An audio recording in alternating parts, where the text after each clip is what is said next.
Yeah, I couldn't hear you whilst that was. But I think we've just gone live according to this. I didn't realize it's all set up automatically, isn't it? Oh, okay. So yeah, I think it's probably. I mean, if you swap Pepe for Olba, I think this is probably the best lineup we've got. Sorry, no, you need Saka in there as well. Saka and Aubameyang in there, and it's the best lineup we've got. So no complaints from me. What even at centre back? Louise and Holding, no.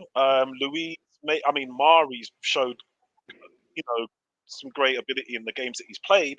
But again, guys, you've got to pro rata things. You've got to look at things pro rata. When you look at how many games David Luiz played, being quality in those games, the majority of them at least, you'd have to say that he is the best choice, I'm afraid. So, yeah. See, I'm questioning Luiz ahead of Gabriel. I know he scored an own goal. I know the own goal cost us the match, but and our place in the trophy that we should that they shouldn't call it the Emirates FA Cup. They should just call it the Arsenal FA Cup, since we've obviously by far the greatest team the cup has ever seen. But yeah, I do wonder whether or not I'm surprised that Luiz is keeping Party out of the not Party, sorry, Gabriel out of the team. And playing 90 minutes on a regular basis ahead of him. That, given his age, you wouldn't have thought that the frequency of games would suit him particularly. If there's going to be some rotation, I'd like to rotate in the players I think are better. And I think, although I agree, Mari's had some very good games.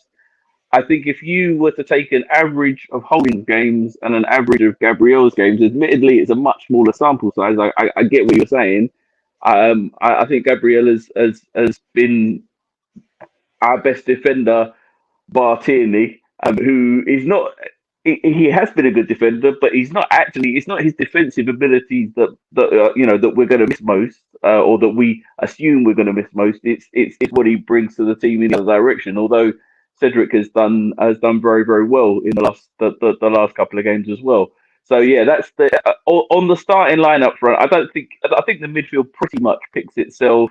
Given who's absent up front, I can't see any logical alternative unless Odegaard had come in and turned out to be the next Pele. Somebody who you can give the ball to and he doesn't need to know what his teammates are going to do in order to come in and rip things up. And if he was that great, then we wouldn't be picking him up on loan from Real at this point. So yeah, I think the rest of the team picks itself, but I would have picked Gabriel ahead of Luiz. I think Luiz makes more mistakes. And that's a funny thing, because I think what is the thing here is that I think Gabriel has been standout in his performances. He's really shone when he's played, but in those games we've conceded, and a couple of games we've conceded where he's played, and sometimes we argue whether it's his fault or not, but he's conceded, number one. And I think Holding, when it comes to clean sheets, again, I don't know what it looks like when you pro rata it, but I think Holding probably got more clean sheets. When you look at David Luiz now, I think why you pick David Luiz is because Man United, especially when you're looking at guys like Bruno Fernandes, Pogba, Rashford, you need a lot of experience, a lot of know-how, number one. And I think also you have to look at the way he takes the ball out of defence. There's few better at passing out of defence than David Luiz, and I think that's what gives him the edge. I think we play with a sweeper almost, with a sort of deep line playmaker at centre back, and that's David Luiz. And I think when you take him out of the equation, you may have to even set up different, because there's no one else to bring it out like he does. No, I totally agree. When people were slating David Luiz earlier in the season, I kept saying he at that point when we were misfiring at its worst, David Luiz was quite often the most creative player for Arsenal on the field. Just want to say hi to Tony. And who's this hiding underneath? It's Bertram, the legend. Bertram's hiding underneath the points are coming in.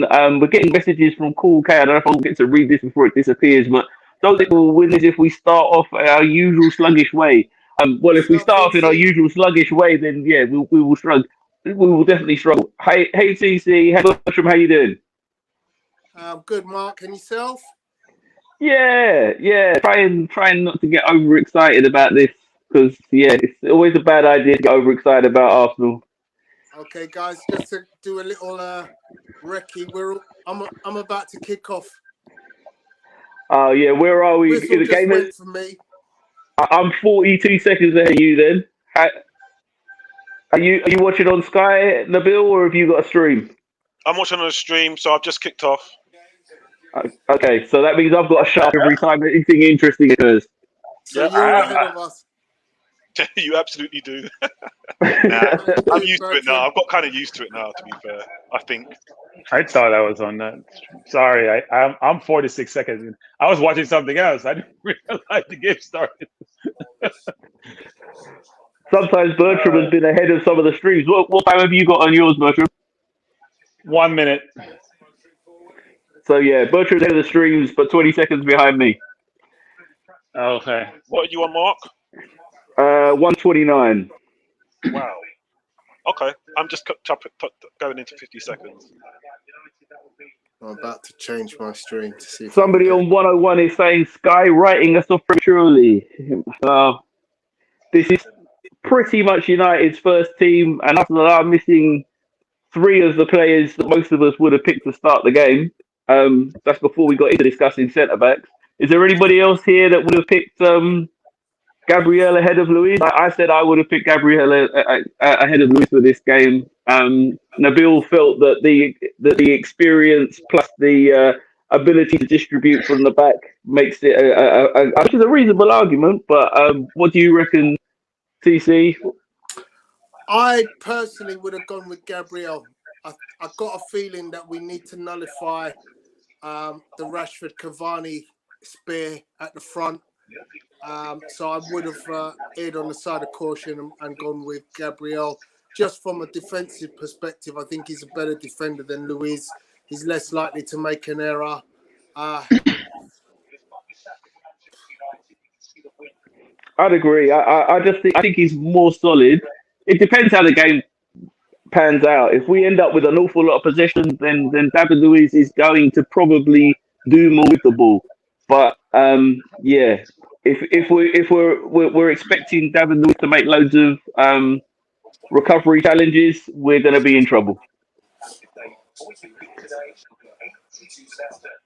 One of the guests, I don't know, some people are watching this on Facebook. We haven't got our illustrious leader with us today. I know he's not been very well, but I think that means it's hard for us to see where some of these comments are coming from. But somebody just said everybody apart from Bertram needs to bite the bullet and sign up for Sky because they're fed up of the stream. There we go. Andrew Roach saying, Andrew, it's not all of the panel because some of us have already, bit that painful bullet and are paying the full fee for Sky and Prime and what else do you need? BT Sport. 16 different organisations that you have to pay in order to watch every game in the Premier League. Yeah. Or you can get yourself a smart IPTV. Yeah, but it's the IPTV. It's the IPTV that lets you lag behind. Exactly.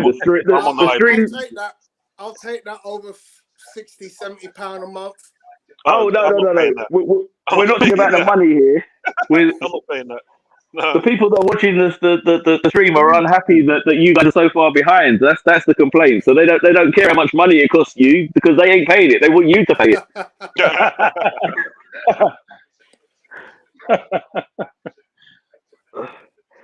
Well, no disasters in the first 4.5 minutes, you'll be pleased to know. But neither side is dominating the game thus far. Nice play, Granit Xhaka. That's how you keep possession. Well played. So I came late to this party. Why is Saka not playing now? Is he injured or probably injury? They're saying, but they haven't given us any details. He's probably rested. He's probably got something that's come up, and you've got to protect him. So can't play these guys like they're horses. You got to give them a bit of a break. So I heard a discussion about Gabriel and Luis. I think Arteta plays based on if you haven't done anything wrong, I keep playing you. So Gabriel was out. And Gabriel's made mistakes too. He's been our best player the first half of the year.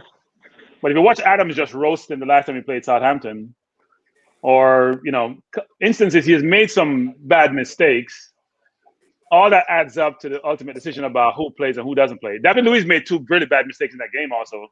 With a better team would have taken advantage of it. So they're not perfect. Yeah, and I think you've got to remember that it's a development project. You're developing players like Gabriel for the future. So you've got to be careful with them when they make mistakes. You can't expose them too much.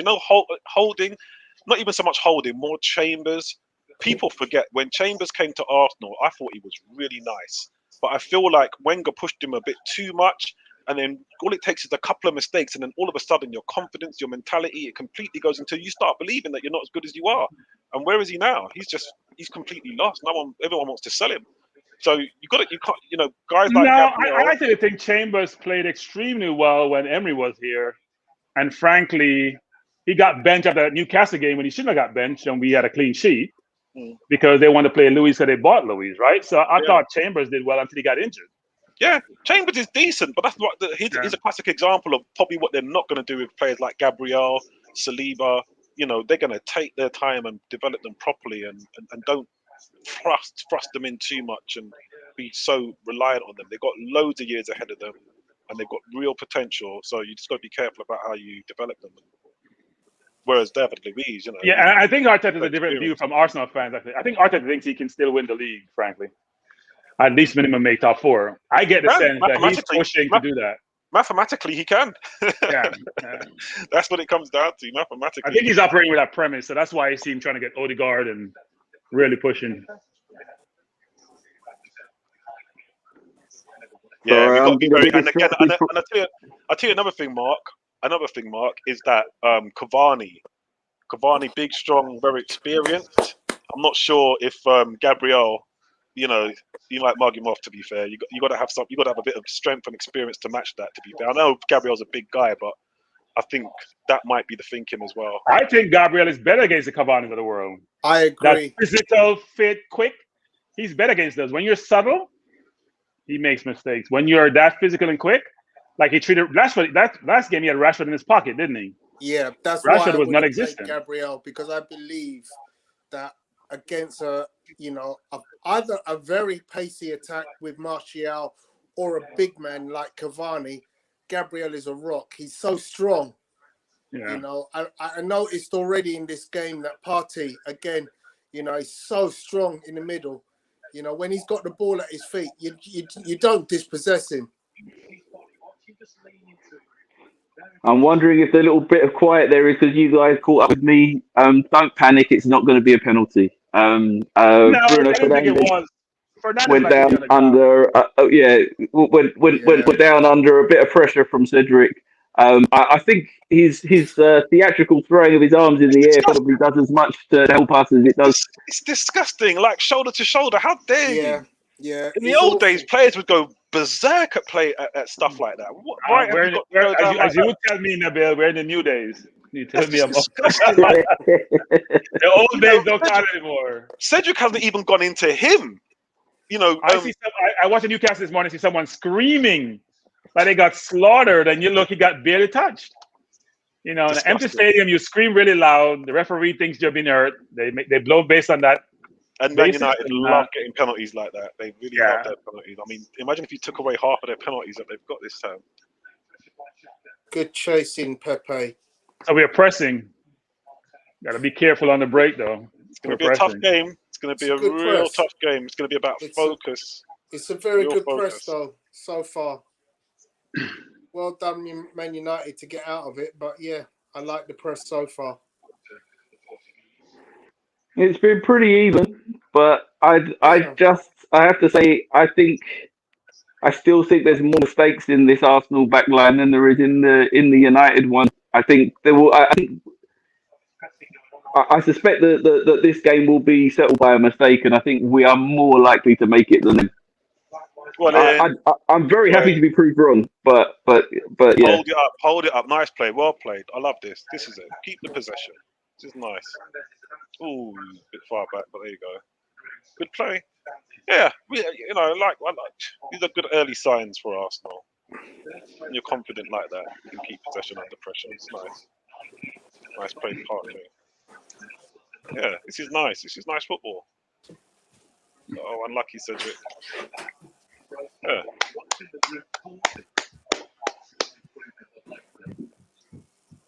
Martinelli made a good run down the left. Unfortunately, gets dispossessed. You're way ahead, Mark.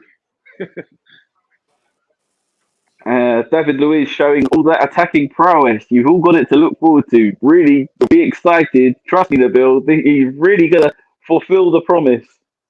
I think you guys might need to press pause and just wait for 30 seconds so we can catch up. It's even just 30 seconds. You've got pause on it, right? You must have pause on it. Yeah, I could pause, but then I'd be behind the real world even further than I actually am. I've paid my 70 quid. I'm getting Hey, Nabil, what I do sometimes during the watch along is I'm muted sometimes, so I can't hear anyone. Okay. To enjoy a certain segment of the play, and then I'll open it up periodically. Yeah, that's a good idea. So, what do you say? I am only listening to you guys. I've got earphones in, so I can't actually hear any commentary at the moment. But yeah, it's not been too bad so far. But yeah, no, I'm sorry, I ain't pausing it for nobody. You guys want to keep up with me? Pay the money, innit? I paid my money. They just don't come across the water that quickly. Well, you know, you have my sympathy. But yeah. Those cables need to improve. Oh dear. What's the green screen? Ooh. Oh, someone's getting a yellow card. I think that's Xhaka, and it's getting quite heated. Oh, it might be Martin. It's getting quite heated. No, it's Xhaka. Of course, it's Xhaka. But Bruno Fernandes again crying after some contact with two players come together. That's not a yellow card. That's not a yellow. Trying to make a fuss about it. He's jumping for the ball. Where's the yellow card? I didn't see that here. I haven't seen a replay yet. They spent a lot of time looking at the people unhappy. The referee's indicating it's an elbow. That's not an elbow. His arm is straight. There's no. There's you know. Bruno Fernandes a little bit. I won't say it. He does that all the time. Oh. It's annoying. It should be more of a more clear yellow card for the overreaction from Fernandes, in my opinion. It's not an elbow. Elbow is a red card. If you say it's an elbow, then it's a red card. If you think I deliberately elbowed you, then it's a red card. His hands is flaying, but it's not a yellow.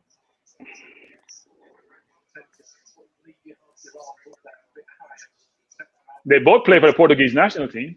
Must know each other. Hold on. Cedric, they got the booking. Okay. Yeah, Cedric got it.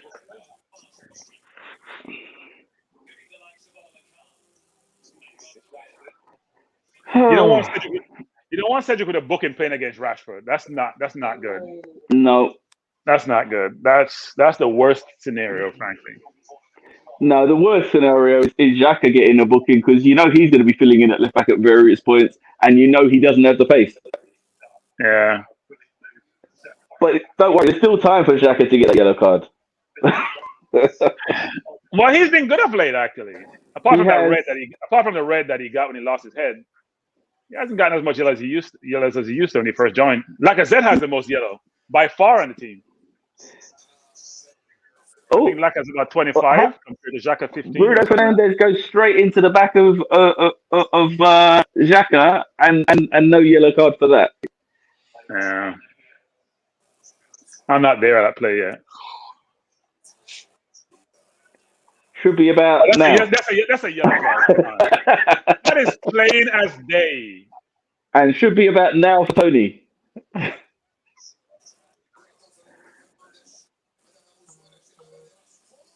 Why is that a yellow?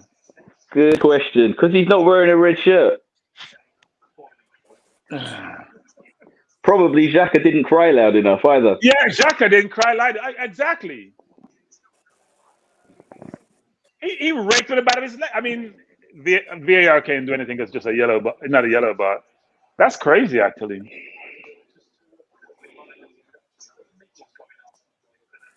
So we are 15 minutes in. There hasn't been a clear-cut chance.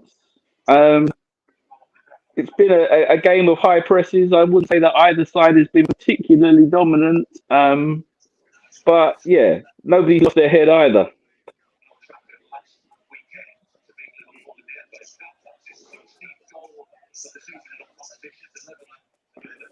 Fernandes is a little shit. Indeed, he is. No, Fernandes cannot play against people of equal ability. That's why his problem is. So when he does, he gets frustrated.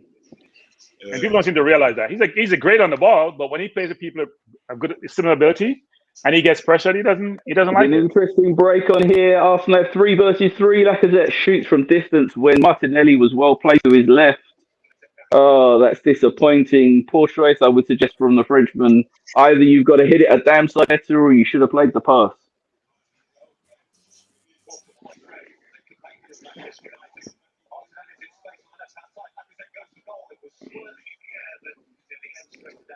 I'm That's hearing far distance to shoot that. That's not a good shot. no. The shot on target. Martinelli is in a good screaming position. from that distance. Martinelli got to get the ball wide. Yeah, it does, but it's a shot on target. You know, if it goes in top left or right, you call it a worldie, and you're like, wow, Lacazette, the Jesus that the savior. But yeah, pity he didn't. We're playing probability. We're playing probabilities here. Yeah, he's and therefore that was not the best option. We've seen him hit those before, so I'm not going to begrudge him. Once a season, Tony, playing probabilities.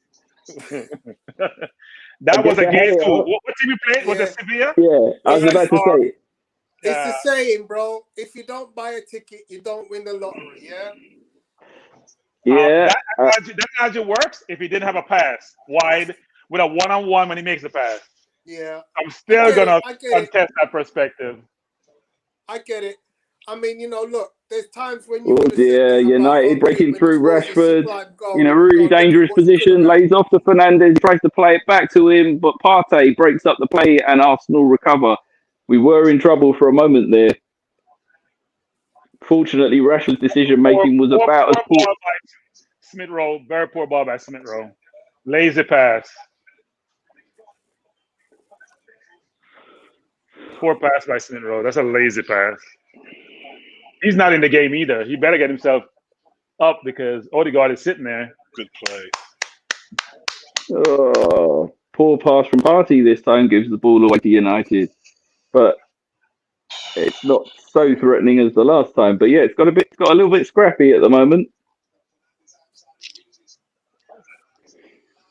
Wan-Bissaka is starting to look a bit of a threat down the right-hand side. In fact, United in general are starting to look a bit of a threat, but that's a poor crossing from Fernandes, intercepted by David Luiz. Arsenal break, and Partey gets caught in possession again. And you can't afford to give the ball away in those positions, Arsenal.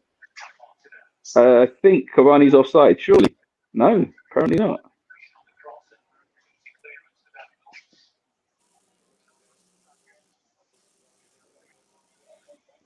Trying to beat three. Partey does that sometimes, You try to go to 3 people in the middle, it doesn't always work. This is not La Liga where no one played defense until the final third. You have to be very careful with the ball in the middle of the field in your own half.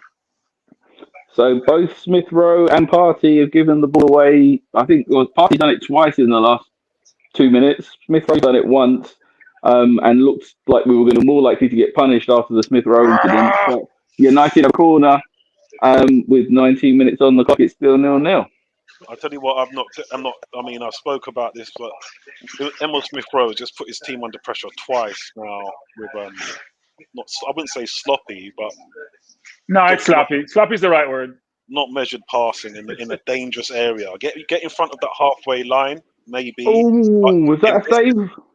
And when you're in this sort of position, you can't afford to, he's twice put us under pressure now, and I think a lot of that comes down to experience. So, well, you guys, we were very fortunate not to go behind there. From the consequent corner, there was a header out by Holding, which went straight to a United midfielder who pushes the ball towards the top corner, and Leno does superbly to tip it wide. That's the best chance of the game so far. That is an great awful shot from header. Fred. Like, the first thing you learn in football is you head the ball in the air when you're a defender. You don't head the ball down on the ground. My I'm going to put my speakers on mute. So if you're speaking to me and I look like I'm not paying you any attention, it's because I've turned it down a bit so I can see things as they happen a bit. And I'll be back in a sec. Come on, Smith Rowe, stop giving the damn ball away.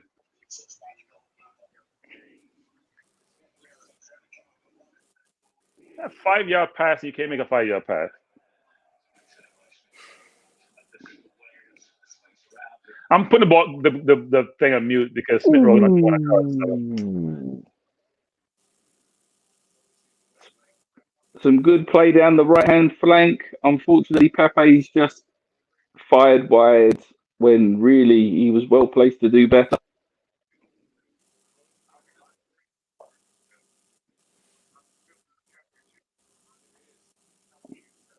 I think the fact that my stream is 20 seconds ahead is putting everybody off. Yeah, no, I've just seen Why didn't Pepe cross that ball? There's 2 people in the box. Like, why did the head go off when you're in close when you're that close to the goal? Don't you get calmer and relax and try to make the right decision? Yeah, it's a shot, but remember he's taking the shot on his right foot, so there's not the accuracy that he gets on his left foot. Tony, you should cross the ball, Tony. Yeah, no, you're right. You're right. But, you're in the box. You're that close. You think, I can catch the goalkeeper off his near post, perhaps.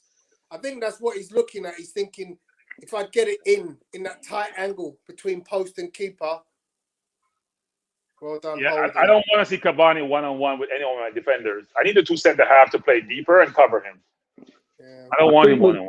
I think McTominay's got a bit of a problem. He's come over to ask for something from the United physio. It looks like he might have been winded or something. But he's gone up for this corner. And United are a big team in comparison to Arsenal. It's like he wants water. He's thirsty.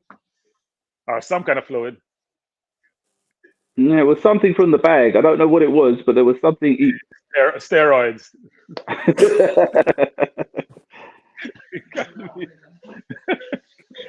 the special only available to United steroids. That would make sense. All parties on the surge. But good positions around him. He goes for goal, and that's poor from Thomas Partey. Dear, oh dear.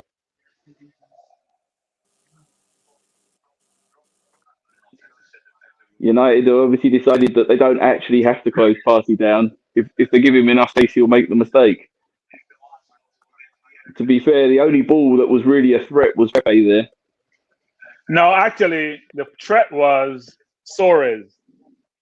You think to Suarez switch it? was alone. The person tracking Suarez wasn't really tracking him. It was close enough to Suarez. I'm slightly behind you, so I can see. Yeah, there wasn't much pass on. It wasn't much on, but I think Suarez was on the ball. Much.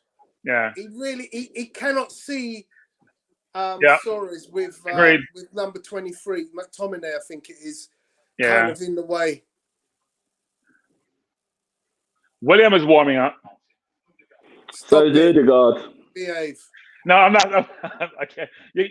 We all think we know what Odegaard's quality is, but we have seen Williams. I'm not sure why he's warming up. He should be sitting down. He should be sitting down. He's got to do something to justify that. Was it £200,000 a week we're paying him? Yeah. I don't know what he does to justify that. After 25 minutes, apparently Arsenal have had 5 attempts to Manchester United's 1, but the only threat of real menace was the effort from United, saved by Leno. I think the team had shooting practice in training yesterday because that's what they're doing today. I think they skipped shooting practice yesterday. So far, 5 attempts, 1 on target. It doesn't suggest much in the way of practice. Yeah, I hear you.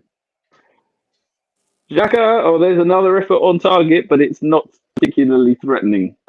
Both of the 2 efforts that Arsenal have had on target were very easy for De Gea.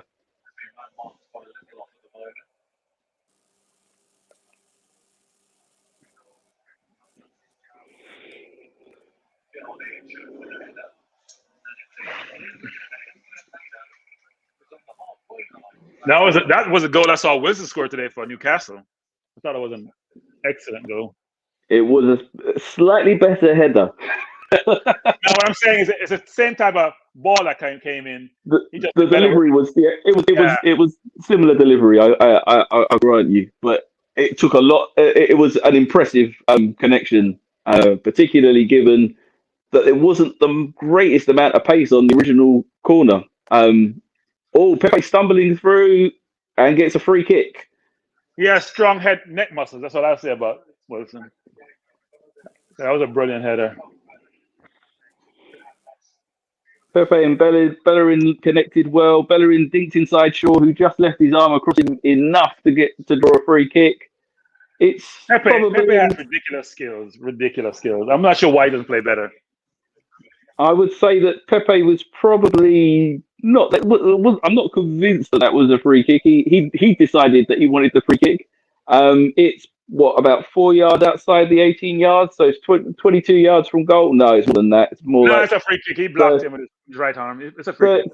30 yards from goal. Free kick's taken deep. Oh, headed back in. It was a good free kick. Headed back in from David Luiz. That's the other thing that David Luiz offers you is great movement on set pieces, but he does everything right. He puts it back in towards Holding and Lacazette, and it just bounces straight through. Good work from both Luiz and Pepe there. Nice to see us not wasting a set piece completely. Wow, yeah, good effort.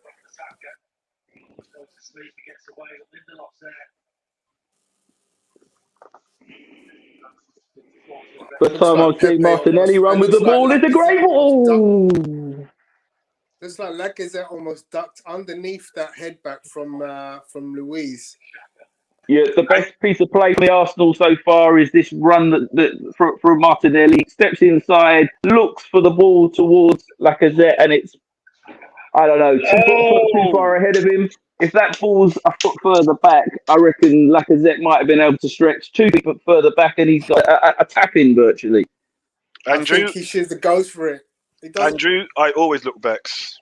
I'm like the Hulk. I'm always angry. Nah, he couldn't get him the ball because the defender was there, so it had to be the right place. It was in the right place. So Lacazette to get it. It would have been offside too. The delivery. I say the delivery needed to be 2 yards further, but I'm saying the pass was just too far ahead of him. But Lacazette in the perfect position. Good. It's good movement. It was a good it was a good take on from Martinelli to create the space.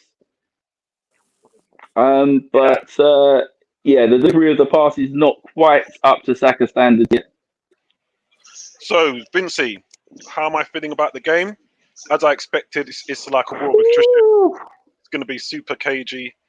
It's. I heard someone say it's going to be a game about mistakes. Maybe not mistakes. Maybe just taking those chances, and the chances are going to be few and far between. So far, I like the way we're playing. We just need to be a bit more careful with our passing. Don't give him a shot. Possession looks pretty good. Martinelli superbly going backwards there. See, that's what a person who runs all game does. Wow. That's brilliant defending. Brilliant defending. I need some quality time with the wife later. Funny you should say that. Are you talking about the Martinelli header in front of Rashford? That's great defending. Yeah. Great defending. Yeah. So why the hell isn't Cedric looking? For that? I mean, so Cedric should be guiding him. Cedric should be calling for help. You can't go inside, leave the man behind you. That's right. He didn't even glance at all. He didn't glance to say, "Where am I?" Yeah. Well played, Martinelli. Good tracking back. I might be late. I know we were out of sync here, but that's really good tracking back by Martinelli. We're all having the same discussion. We're just seeing it at slightly different times. But it was a great piece of defending. But that's what you can't blame Cedric. But I think what you got to do, you got to have that cover, and he's got that cover. That's really nice. I like that. No, but he has to know where he is, Nabil. He has to call for help. He didn't say anything. He just went inside and tried to mark. You'll be hard pressed. You'll be hard pressed to find a perfect player. When you do slip up, it's nice that your players have got your colleagues. Another great break coming down the right this time. Pepe's taking on 2 men and fires 18 inches to 2 feet wide. Great run, great break. Good carrying from Emile Smith-Rowe in the build-up. He turns between two, runs at the United defence. I thought Pepe should have been able to take this on. He actually slows it up and tries to beat them with a change of pace and then curl it in. But Yeah, no, the shot's not great. It's a really good move, but the shot's not great. That's what he does, though. He's going far post. That's what he does. That's what he He does. doesn't have to go far post. I reckon De Gea had it covered at that speed. To be honest with you, I don't think that was good enough. I think he needed to carry it on up against Maguire, who's supposed to be able to beat the man at the back there and get himself into a much more dangerous position. I think he creates a much better opportunity for himself by going inside rather than continuing on his right-hand side. I mean, I look at the shot, that slow motion version. There is enough gap. If he gets that right, it's a sneaky one into the bottom right and left-hand corner. But, look, he's created another opportunity for himself. This is what we want from our front players. I have to say, I do think Pepe is continuing to show some real improvement. The choices are not all perfect, the execution is not all perfect, but there is a threat. And there's been times when, he's not been at the Willian standard where it's take 3 paces one direction, take 3 paces the other direction, and try and lay the ball off, which is all that Willian has done for, I don't know, 4 months, 5 months, 6 months. Absolutely agree with you. So here's what's interesting, which is when Tierney plays, we are left dominant. Today, Pepe is getting a lot of touches because you don't have the ball being played as a left as much as in previous games, actually. So Vinci says Pepe looks confident today, and it's one of the things I touched on in the group is that I think it was Bobby asked who should play out of Martinelli and Pepe if given the choice, and I thought that because Pepe had a great game or a decent game last time out, you got to play him to build on that confidence and help develop the player. So it's good to see that he didn't get dropped and he got a chance to build on that. And the more they play him, the more confidence he'll get and the performances will get better. Yeah, Paulo, I don't disagree with you, Paulo. I think you'll get more going forward from Pepe. Obviously, Aubameyang has a goal scoring ability, but more in terms of creating opportunities or taking on defenders or creating anxiety in defense than you get from Aubameyang. Abba is a good goal scorer, but his overall game is not. Yeah, agreed. At the level it needs to be. Agreed. He's not on the wing. He's found out because he doesn't have the player, the ability like maybe Pepe would have. Yeah. Dangerous header from Wan-Bissaka at the far post. He's in between Martinelli and Cedric. Cedric tried to get there, but really doesn't. Wan-Bissaka should have done better. It's not the easiest of chances, and he could have had a much better header and still missed, but it was a half a chance. And I think it was Nabil that you were talking to rather than Apollo, Bertram. But I don't think Apollo's here. No, 101 is Apollo, isn't it? Yeah, 101 is Apollo. Yeah, 101 okay, type it. I'm with you. And the ball. Shit. I'll be quiet. You can enjoy it yourselves or not enjoy it yourselves. So, that's not good. Not as bad as it could have been. Like I said, it's going to be a game. It's going to be a tight game. They're going to have chances, and hopefully, we're going to have chances. I think we do need to do a bit more in the final third, if I'm honest. But Pepe looks good. Wow. Who would have rather have Gabriel in that situation? I would rather have had Gabriel in that position. Well, David Luiz get beaten easily, but so here's what happened. Cavani pulls holding out wide. So then what you have is Fernandes against David Luiz, which is a mismatch. Well, I think they're seeing too much of the ball in and around the penalty area now. Yeah. I think guys, ESR, Pepe, whatever, they need to drop back a bit and kind of stem the flow a bit.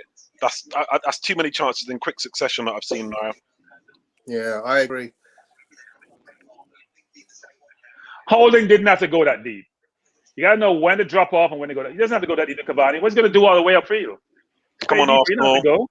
Come on, Arsenal. Get a bit more organised. We need to shut it down a bit. They're getting too much chances.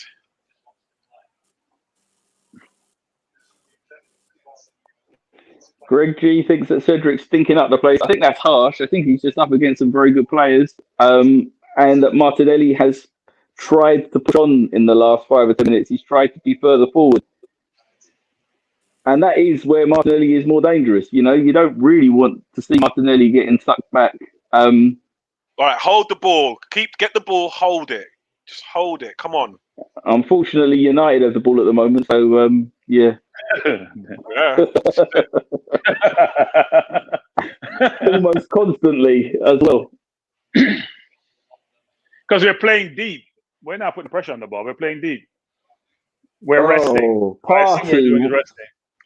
Party, terrible ball there. We started to break. We finally broke up that prolonged period of United pressure. We had 3 or 4 players running. Party has a really straightforward pass out to his left. I think to Martinelli, but he just knocks the ball into touch. That's really not good enough for the big man. And there's a United sub coming. Martial is stripping off.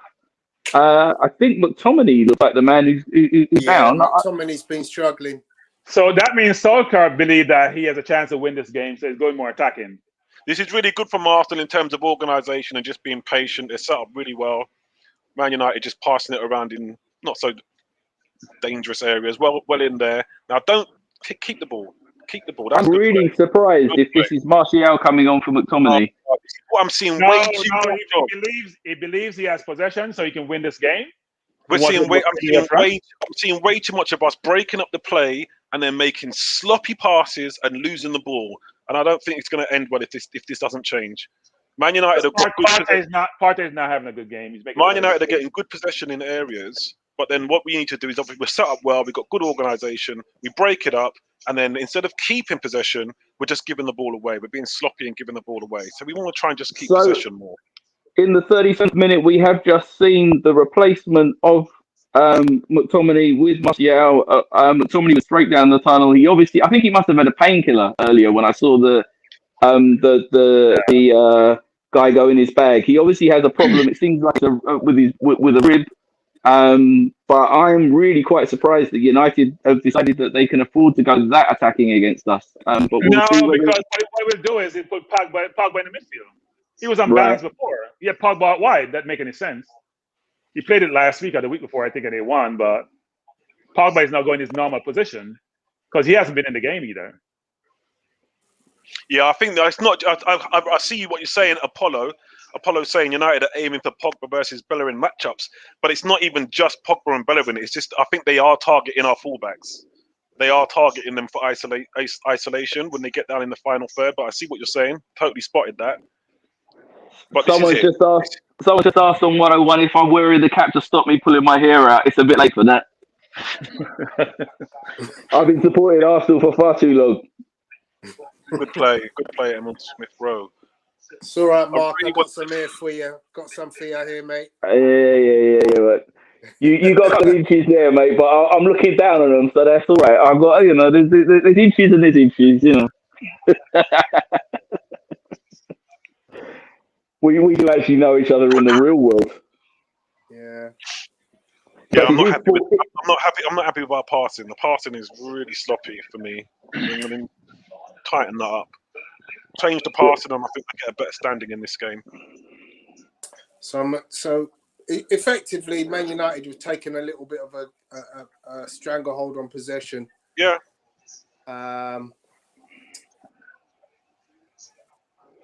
Yeah, the stats didn't look too good. When you lose the ball as frequently as you do, when you lack the ball, it becomes more difficult. Absolutely. If Xhaka was passing the ball like Partey, you know how much messaging we would have gotten? Yeah. How much cussing of Xhaka would have gotten? Partey has been awful. He's been awful in possession. He has actually been quite good at getting himself into the right position defensively. True. But he has been awful in possession. I totally accept. I think the things that it's a bit like that Gilberto Silva role. A lot of what he does is he's being effective by not touching the ball because they're avoiding him. As well as that, he's actually intercepting. So I don't think. I think he's offering defensively a lot more than Xhaka does, but offensively he's not been good thus far, and he's supposed to be able to do both. I'm wondering if Arsenal are a bit nervy because the passing through a number of players has been a bit sloppy. I wanted to be a little bit nervous. They could do it half time. Only 6 more minutes. I think they could do it by half time. I think Pepe is working really hard. Come on, passing is awful. Yeah, it is. Passing is just every player. Like that's what between Smith-Rowe and Partey, they're annoying me. Who's Neil? Oh, Martinelli is more of a That's number 9. never a corner. Surely that was a goal kick. United have got a corner which didn't look to me, but they're not showing a replay. Yeah, someone says Martinelli is more of a number 9 than a winger, and that's my belief. I really like seeing him in the central role more than on the wing. But This is again, United's fifth corner of the game. what it is obviously Lacazette plays more of a foil, so he should be able to bring in Martinelli and Pepe into dangerous areas, and that's the idea. But I do like number 9 more than. Interestingly, Martinelli thinks of himself more as a winger than a central forward. He has done really well for us when he has played more centrally. But he made a point of saying that he sees himself as a wide player. Yeah. I wonder if he's in that sort of mold, like that Thierry Henry mold, the Aubameyang mold, where they just like to drift out to the left and come in, make their runs off the left, and that's where they're most effective. Because you have a number of strikers who play like that. They just like to drift out a bit. I think he's a better crosser of the ball than Aubameyang.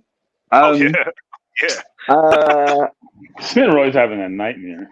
Mm-hmm. Yeah, I mean, just at this precise moment, Arsenal are very much off the boil. United haven't looked superb, but it's what we're doing under no pressure. It's not that United are winning the ball of us. We just keep giving it back to them at the moment, and we can't afford to do that. The effort required to regain possession is exhausting, and over the course of 90 minutes, we are likely to find ourselves in trouble because this is not a rubbish United team. Come on, Smith Rowe, my son. This is like the 4th or 5th time, and it's dangerous. He's not making it to the second half. It's always just before the halfway line. So what you're doing is instantly putting us under pressure. And this is what I mean about playing the young kids. I love them, but you've got to be careful because games like this, you can lose a lot of confidence if it don't work out well. To start affecting their confidence. But, he's a quality player. I don't want to slate him. I don't want to get on his back. But that's about the 4th or 5th time I've seen him give away the ball in our half. It seems to me that Lacazette has started playing in a more withdrawn role. A more withdrawn role. And Pepe is playing more centrally in the last 5 minutes or so. I kind of like that about Laka. He'll make something happen by going back into the middle of the park and saying, let me get a hold of the ball. Let me try and work something ahead of me. Absolutely. Aubameyang would never do that. Absolutely. We've just survived on a real big scare. Rashford should have scored. They've got a free kick on the edge of the area, United afterwards, but Rashford was in a superb position. Some very good defending. I'm trying to work out who that is. I think it's Martinelli who gets goal side and done a really good job. It was Martinelli. The ball breaks out to... Who does it break out to? Sit your ass down. Fernandes, and Thomas makes a bit of a... I get excited. I apologize. My nephew's here giving me a hard time. He hates my team, so he's getting excited because Rashford had the ball. Sit your butt down. Nothing is happening. Wow. Well played, Leno. Very dangerous. It was very well played, Martinelli again. Interesting that the guy doesn't think of himself as a midfield as a striker, but a midfielder. That he covers like a midfielder. But yes, Fernandes with a direct free kick. In the first place. Giving Fernandes a free kick in the top of your area, you're asking to be down 1-0. That's what you're asking for. Yeah, that work that Martinelli's putting in his own half is very good. We have been awful. One word. What do people think about? What do we think about this? We've been awful. What do people think about this Bellerin lying down behind the wall business? I'm not keen on it at all. No, I think it's a good thing nowadays. Yeah. People are scoring when the wall jumps. Yeah. If you jump and you aim for it, the keeper has no chance. I ain't seen anyone do that in the Prem. No, I've seen it and scored. I see people score from it actually. I see it a lot. I've seen it loads. I see it in Europe. I don't see it in the Prem. Yeah, Bellerin always does it. No, because the Prem start doing it. That's why. David Luiz does very well here. I don't know where this ball was going to end up if he hadn't got his head on it, but he jumps well and diverts the ball over the bar. I mean, he could have gone the way that he diverted it. It could have been a lot more dangerous. But yes, it's all United in the last few minutes here. It's another corner. That's a goal. Another corner. That's a goal if he doesn't head it. No, if he doesn't head, that's a goal. I mean, think about it. I swear someone's going to jump. The player that lies down, whether it's Bellerin or Ainsley Maitland-Niles, I swear someone's going to jump on him one day. Yeah. They're going to happen one day. They're going to back They're going up. to stop doing it then. Someone's just going to jump straight on your head. Ooh. Yeah. Cedric is up against Cavani. I don't like that matchup. Oh, good defending. It is good defending. Well played, David Luiz. Oh, okay. So What is Cedric doing? Stop holding him. That relentless pressure is over. We are into stoppage time. There is only a minute of stoppage time, of which we've got 6 seconds left. There's an Arsenal free kick, so it looks as though we'll be going in 0-0. We've been awful. I wouldn't say we've been awful. I think we've been nice. I wouldn't say we've been awful. I think organisational-wise and structure-wise, we've been good. I just feel like the approach play is lacking, and I think there looks like there's a lack of confidence, and it's coming out in the passing. We're losing possession far too easily, and you do need. And normally Partey is that guy who kind of sets the tone with keeping the ball, keeping the possession well, passing it around well, nice and crisply. But because he's not doing that, then we're kind of in no man's land in that space, in that category. There's no one else to do it. So you guys can use euphemism. That's fine. My word is awful. Yeah, I No, don't think we've been awful. Look, there's been times when we play awful, Bertram, and we'd be 2-0 down. Yeah. It's not been that. How many saves has Leno had to make? Exactly. It's not Possession's not been good. Tony. Yeah. Rashford is in front of goal by himself. Tap the ball in the goal. You don't have to make a save when the forward doesn't do what he's supposed to do. Has nothing to do with saving, because Rashford by himself in front of goal. That's a baby goal. He should score that goal. What, the one where Martinelli gets back in? The one where Martinelli gets back in front of him. I would say that in terms of structure, we've been pretty solid. What we haven't been is impressive in possession, and unless that changes in the second half, it does not bode well. But I said I'd take a draw. I was happy to take a draw, and I'm still happy to take a draw. Not playing well, but we're Arsenal. We're at home. We shouldn't look to draw with anyone unless we're saying we're an inferior team. Then I can understand that. If we go to Man Utd, I can say yes, we take a draw. Not at home. Bertram, we're an inferior team. I'm happy to hold my head up to that. I hold my hand up to that. This United team is pushing for the league. We're pushing for a Europa League place at the moment. We are not. Mark, we're unbeaten in 5. They just lost to Sheffield. We're at home. We should be looking to win this game. Right? We should be looking to win this game. I hear your logic. I do not necessarily agree. If we had our first choice 11 out, then you might have a point. But we're missing 3 key players. What are your thoughts, Tony? Yeah. What are your thoughts, Tony? Yeah, no, I don't think we've been that terrible. I think we've lacked the fluidity up front because obviously Tierney down the left-hand side is a massive miss for us. Saka and his creativity down the right, although Pepe is doing quite well, I think Martinelli is yet to really establish himself in the game going forward. And yeah, we are affected by what looks like sloppy play from the middle of the park, as in Thomas Partey and Emil Smith-Rowe. Those 2 guys really need to start getting their passing together. But I'm not gonna dismiss it as a completely terrible display because I know what a terrible display looks like. You get used to them when you support Arsenal. What you can do. I wouldn't say that. I mean, I've been spoiled. I'm lucky. I've been lucky to see this team, this goal team. And I've had more pleasure watching Arsenal than I've had pain.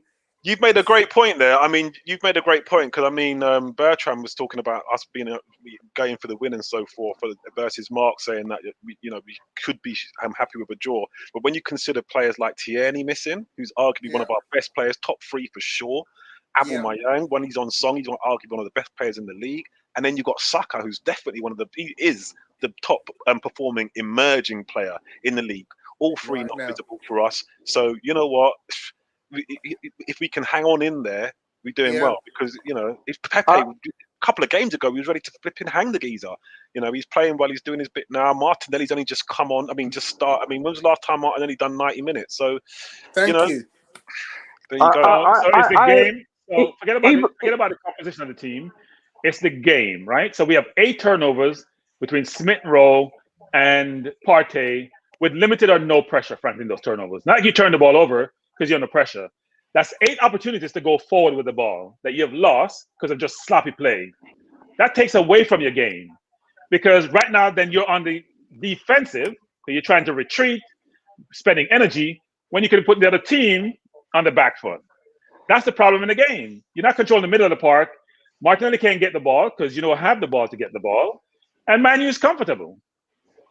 But there's nobody here saying that Arsenal are playing well, Bertram. You're howling into the wind. We're all aware that this has not been an effective performance in possession. Everybody is saying that. Our performance in possession has been poor, but there have been games. I'd like to refer the honourable gentleman to Sunday, the 8th of November, Aston Villa at home.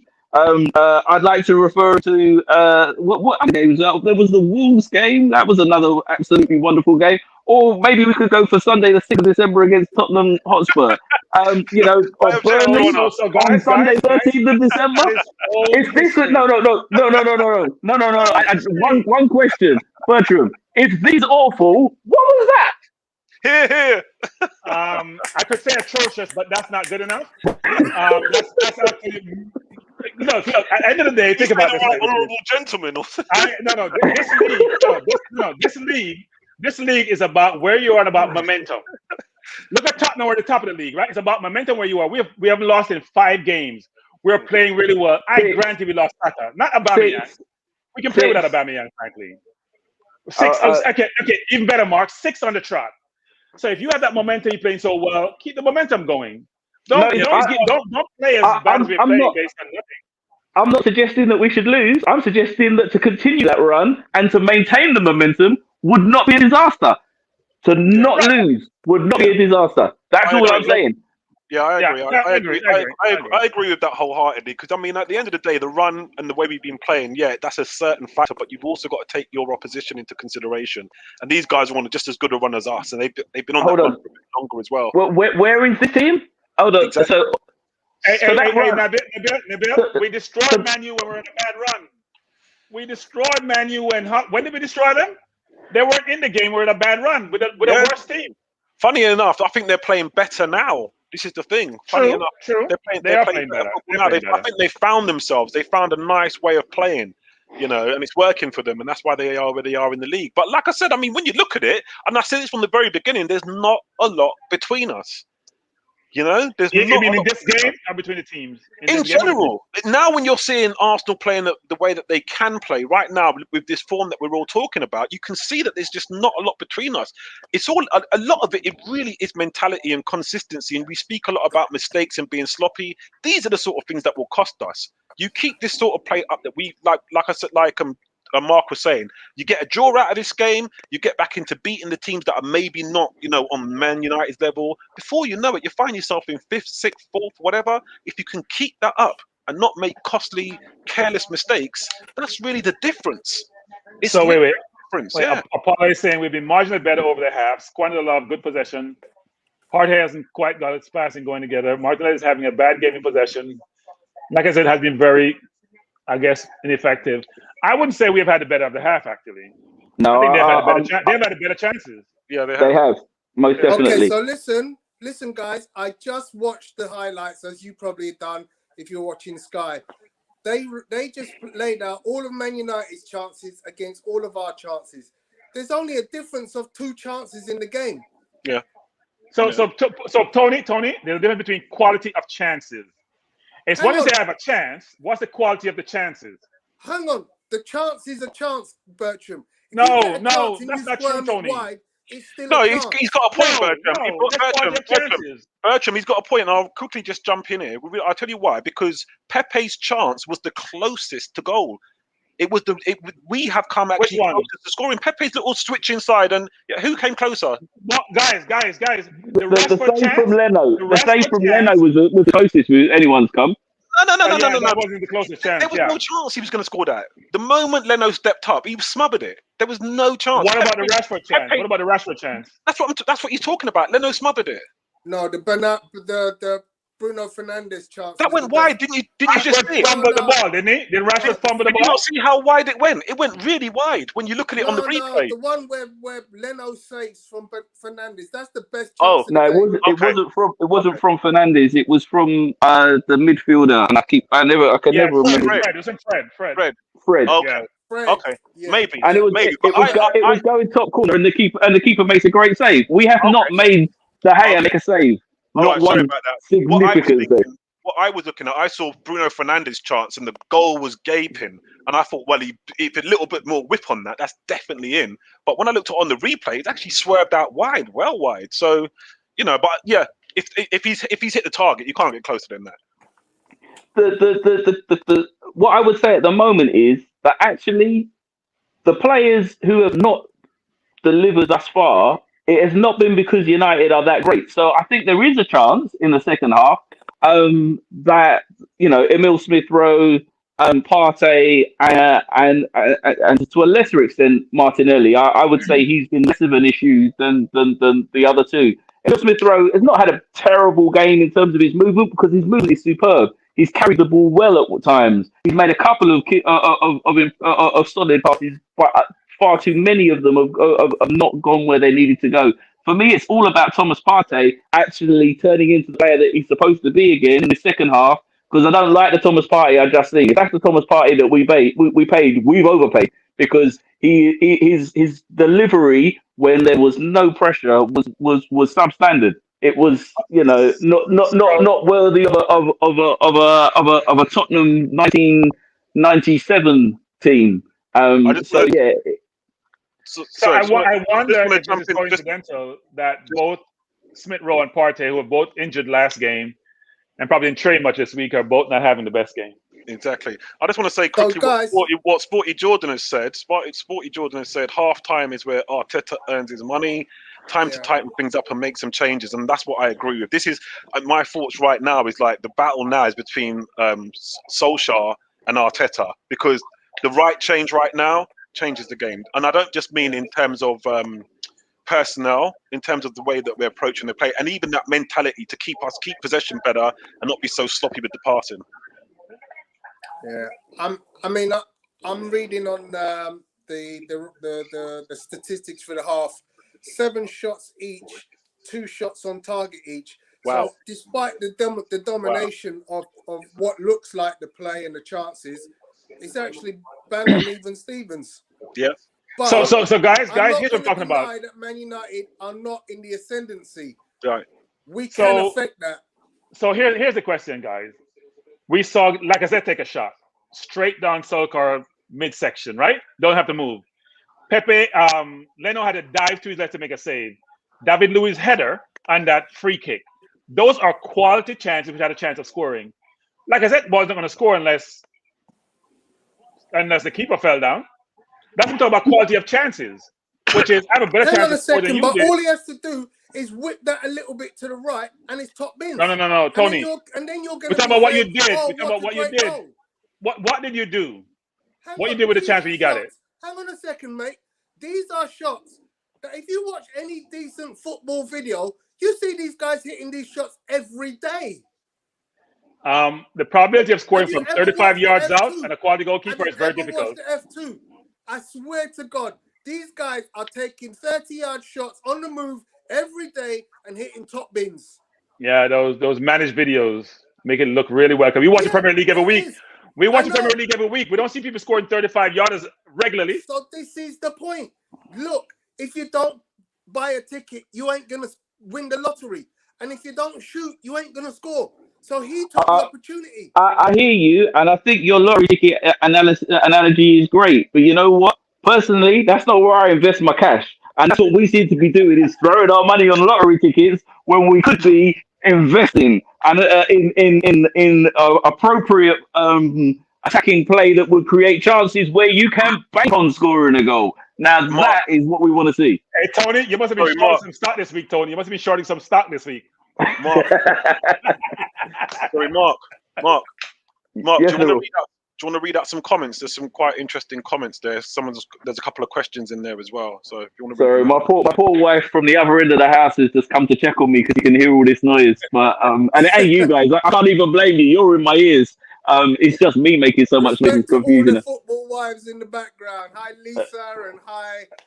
I've forgotten your wife's name, Mark. Sarah. Sarah. Yeah. Football What wives, you not football widows. But at the what you moment, there's so much football on TV. It's a bit rough. But at least I'm not going to any games, right? You know, I'd have been there tonight. That would have been out of the house for several hours. Yeah, go give her a cuddle. Nabil, I'm just trying to work out, is there a good way to see, because occasionally I'm seeing stuff get put up, like VT has got up at the moment, would you sub ESR with Odegaard? I would You at can go some point. if you go to comments. If you go on the right side and click on the comments, you've got a nice list of comments there. I don't know who highlights them. I don't know if that's Apollo, but yeah, you've got some decent comments in there. Sorry about that. Off you go. I can't actually see them, so I can help you out there, Mark. Yeah. I can help you out. So it might be because I'm on an iPad. That might be the issue. yeah. So I can help you out there. I mean, some of the comments that we've got disjointed from us without Saka, but Odegaard could come on and change the game.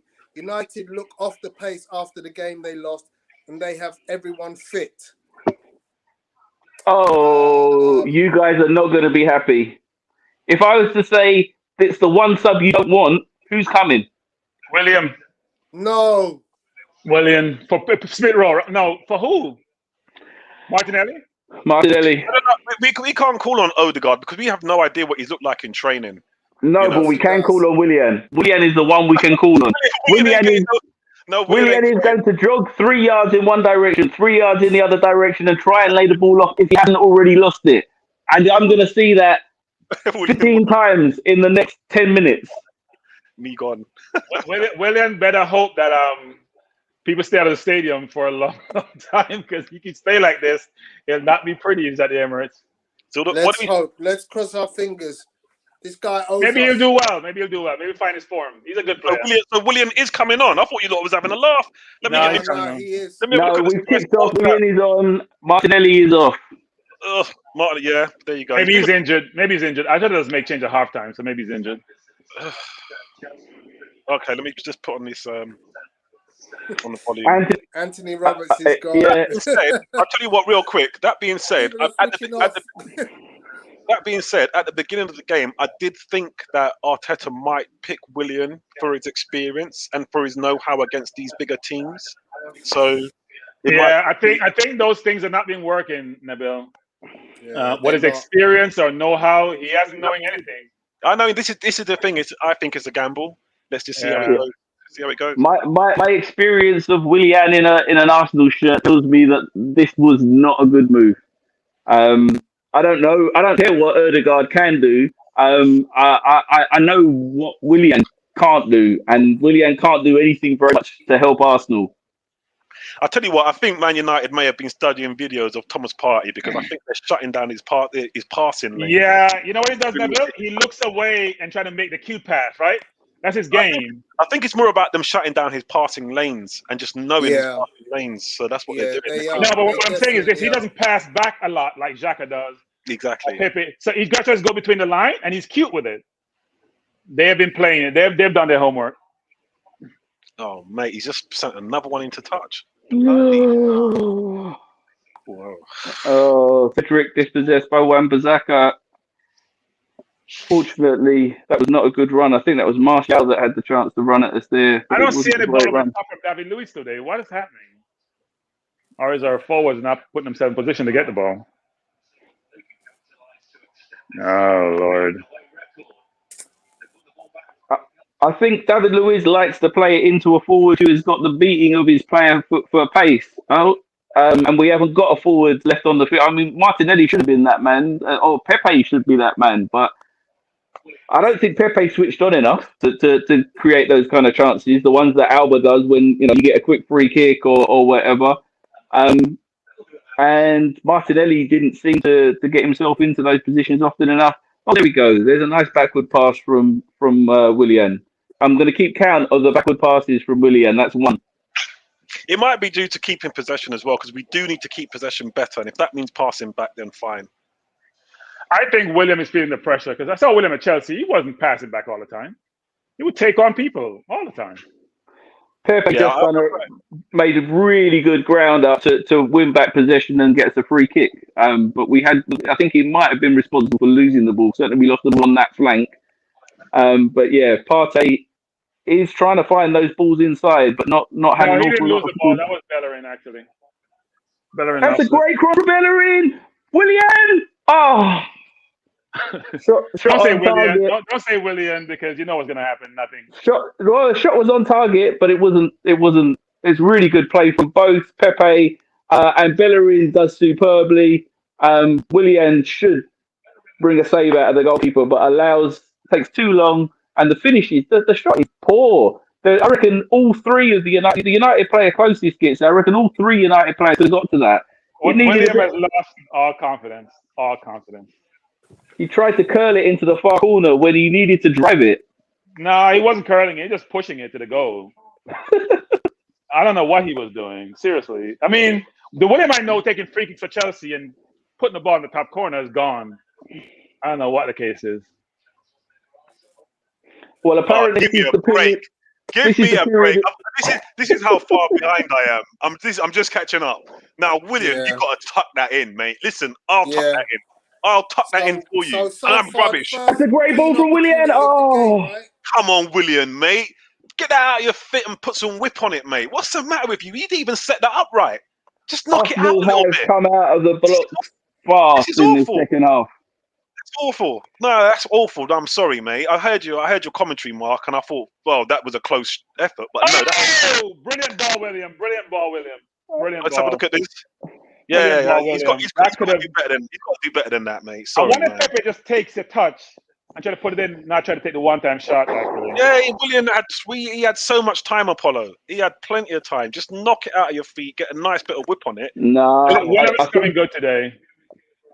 I think that could have been the bottom corner. I think if he hits that where he's aiming, which is about 6 inches to the left of the foot that it hits, then the goalkeeper has no chance.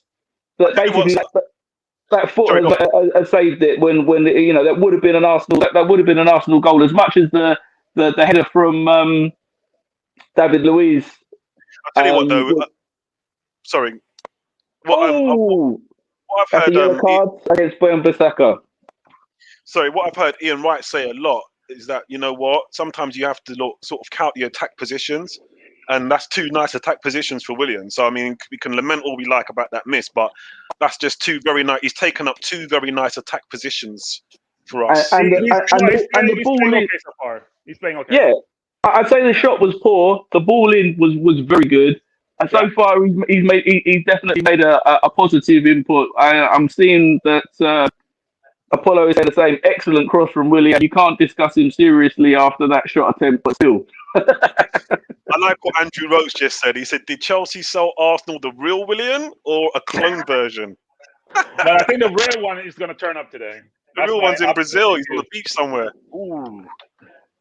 Well, he's about to take a free kick, I think. Let's see whether we've got a real Willian free kick. No, he's not taking it. It's Lacazette. Sorry, go on. Headed behind for a corner. Go ahead. Okay, says Man United under pure pressure. And yeah, it's a nice start to the second half. This is what we want to see. Yeah, I mean, in possession, we have been way more effective. If your mistakes are coming in the opposition penalty areas, it's a different issue to when we were happening in the centre circle and in our defensive third. So yeah, this is a vastly improved performance in this first 5 minutes of the second half.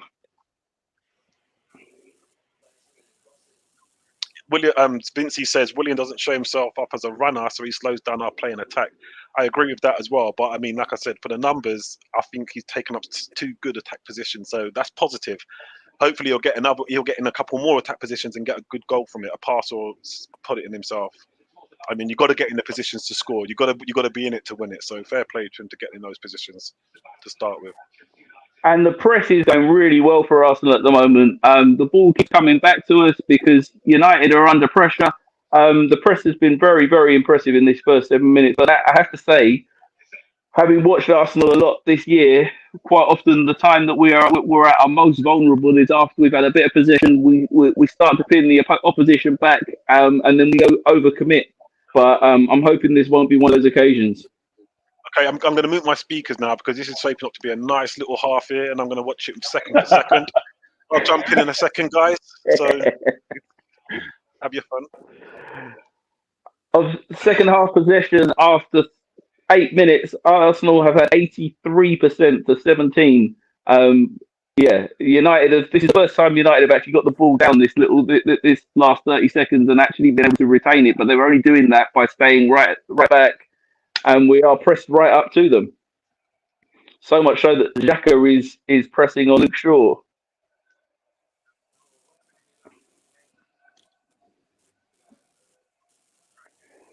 I have to say, this is suddenly some good possession for United. Oh, Lacazette tried to get back goal side. Oh, has he got an injury? Oh, David Luiz does well.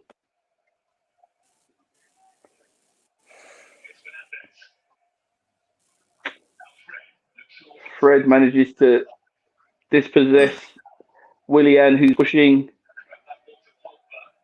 What's this? Apollo? Let's give Bertrand the benefit of the doubt. He is hoping Willian for a goal or assist. Better yet, one of each. A slightly bemused face. I'd love that to be the case, but to say it's not what I expected would be to not overstate the case. I'm optimistic with William. Some point he has to get out of his funk. Yeah, what is it they say? Even a broken clock, right? Yeah.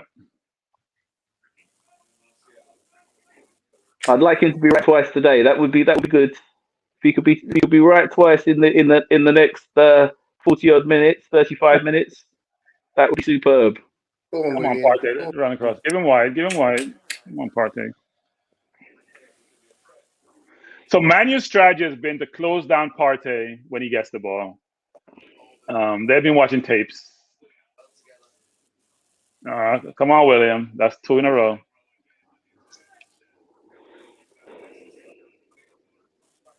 Okay, dominating now. Can't believe people at half time were happy with a draw. Fuck's sake. Sorry. Fuck's sake. Have some confidence, not like we're getting slapped at any point. Well, the last 2 minutes have been pretty much one-way traffic, actually, and in the wrong direction. Willian seems to have got himself a bit of a knock. But you see him limping badly, actually. We've got the physio one. He says he's going to be okay, though. He tried to stop the physio coming off. Come, Odegaard, warm up. And it's Odegaard.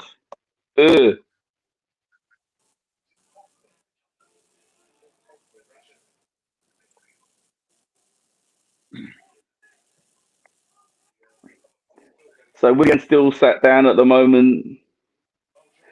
Andrew Roach said, did Chelsea hypnotise him before he left?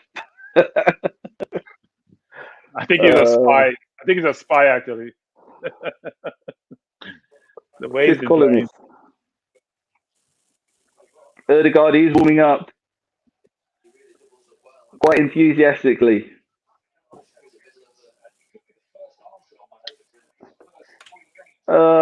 I used to really rate Willian. It's so sad. I mean, even when he was playing for a team I hated, he was a player that I really rated, and I can't quite understand how he can be so diminished.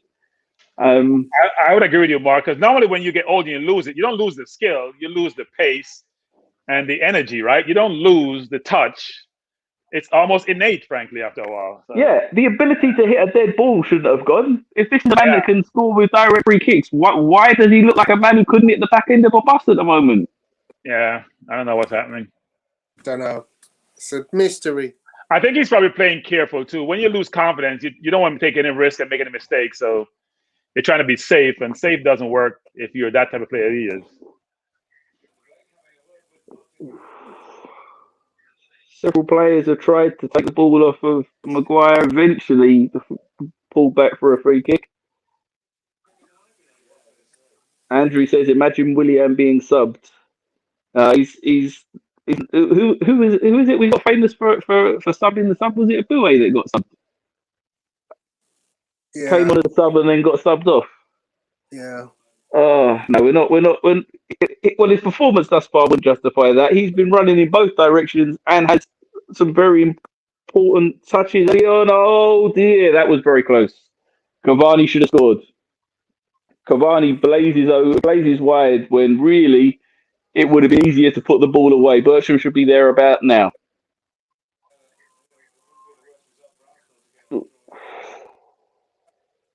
See, that's the same situation with Lacazette. You got a chance to hit it in a corner. That's actually hard to miss. Yep. You have to try really hard to miss that. Well, that's a William type shot. So the fact they give a corner suggests that an Arsenal player got a touch. So yeah, let me see the replay again. It wasn't clear to me even on the replay. But he's the one who looked like he kicked it. No, that's Cavani. How is that a corner? That looked like Cavani to me. Smith Rowe has tried to set Pepe away, but Pepe is scared of Wan-Bissaka. Wan-Bissaka has got him in. Wan-Bissaka's got Pepe in his pocket. When they come up against each other, who's this? Xhaka pops up to regain possession in a very advanced position. Give him now. That's a bad ball. You gotta give him a better ball than that. The ball has to go down the right. Nah, that's not Pepe. That's Smith Rowe.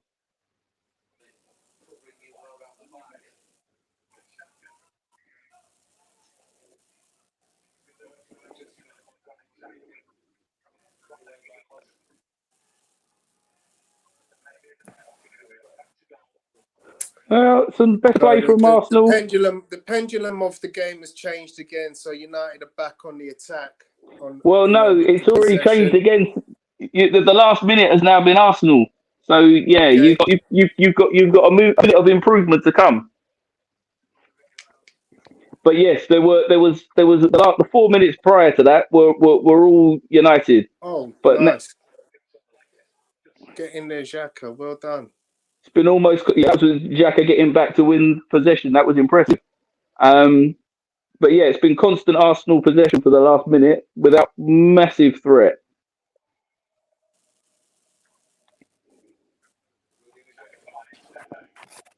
When you've not had possession for a while, and I know you're keen to just attack and score, but sometimes, you do need to just set the play. Make the ball move as opposed to running with the ball and just try to wait for something to come up. Dear, oh dear. There was a poor ball there. I don't think that was Holding after a long period of possession. Holding just let United off the hook completely. I don't know what he had in his head. I think he was trying to switch the ball to Willian, but it was so poorly executed. Really, Mark? Is that what he was doing? It's hard to discern that. Well, I did say that was my initial comment, is that it's very hard to work out what he was trying to do. But the only thing I could think, I still can't see how that was a corner. They've just showed 2 more replays of the Cavani chance, and it really looks as though Smith Rowe and Pepe are not on the same wavelength. If that was Saka, Smith Rowe would have found him, I reckon. I'm beginning to wonder if people are mistaking me for Tony. Lord. And the bill was 1 minute behind. Now he's just subbed onto Now TV. Are they confusing me? David Luiz has just knocked one over from the edge of the box. I'm not quite sure what he was even doing there. He doesn't look like he's quite sure what he's doing there. That was. Is it fair to say that? Is it fair to say that the disjointed players come back again? Jesus Christ, that Cavani chance! Wow. Yeah. Apollo's just it says he reckons that Cedric got in to put Cavani off. I'll take you. He was close, but they gave a corner. I didn't see any contact from an Arsenal player. I know.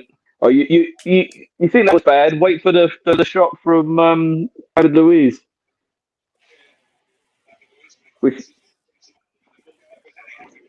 Let me know when you've seen it.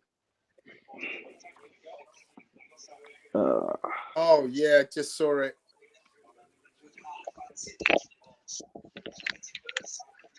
Shooting boots not on today, David.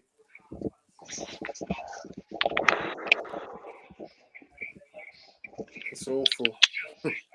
But we are managing to retain possession again, so that we had the first 10 minutes of this half were all Arsenal, then we had 5 minutes of United, and the last 3 minutes have been Arsenal again. So tight game. As we said in the beginning, it's going to be a very tight game, and it is that way. Someone said that it's going to be the difference between who makes the mistakes or who makes the mistake. Free kick on the edge of the area. It's not a penalty, but yes, Lacazette's been pulled down. Apollo says Pepe definitely seems more aggressive in his play today. Good to see. Desperately need something from him in the final third, though. Yeah, that's definitely a free kick. So maybe that was the pass he was trying earlier, Mark. Yeah. I missed that, Andrew. You said link to the bench? I'd like to see someone score with this free kick, but the fact that Willian is walking away from it tells you all you need to know about how he's rated at this club in terms of his set piece delivery. Standing over it are Pepe, Lacazette, Xhaka, and I can't see who, and Partey. Xhaka is determined that he's going to take it. I'm not sure. I think that Pepe thinks that Lacazette should take it. Lacazette does take it in the crossbar. Oh, Licknader. It's a great free kick. See, we're creating chances. So now we're up to 12 shots against United's 9. So, much though we know we don't appear like we're doing that well, we've actually now gone past United in terms of shots. Oh, Smith Rowe has another great strike, and that's on target. Oh no! Anybody who thinks Arsenal has not been better in the second half has not been watching the game. If you were giving out a point for every minute, Arsenal would have probably had what? With 20 minutes in, it will be 15-5. Smith Rowe's very unlucky. He's pulled a good shot out there, but the most unlucky man in the ground has got to be Lacazette, whose free kick has De Gea beaten all up. He's not even attempting to move towards that. If that clips the inside and goes under, he's nowhere near it.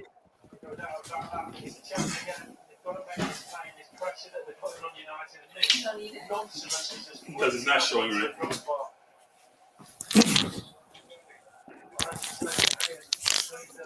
Oh, great effort from Smith Rowe. I thought he should have taken a shot on first time. Took a shot. Are you on camera right now? Bertram, you might want to mute, mate. Oh, you're back with us. Okay. I know I'm not. Oh yeah. It's a great effort by Smith Rowe. No, I saw that. He I thought the Lacazette free kick was exceptional. Yeah, the free kick. I mean, the way he got it up and down. I mean, it was. We're talking, inches. Less than 2 inches, and that's a goal. Yeah. Some great chances there from the Arsenal. Dan Luiz 1-on-1 with. Don't like this at all. Over the bar. What do you think, guys? Some good chances there. Hit the crossbar. We definitely did, but United just broke up the other end. You've got not a very fun next minute, but don't worry. Fortunately, Cavani missed it. 55% in the Man United area. Wow. I'm not giving him his shirt back. That's just to wish my boy well, and we miss him, and we're thinking about him. So yeah. Not that he can see us, but What's wrong with you? Sorry. Won't be our key player.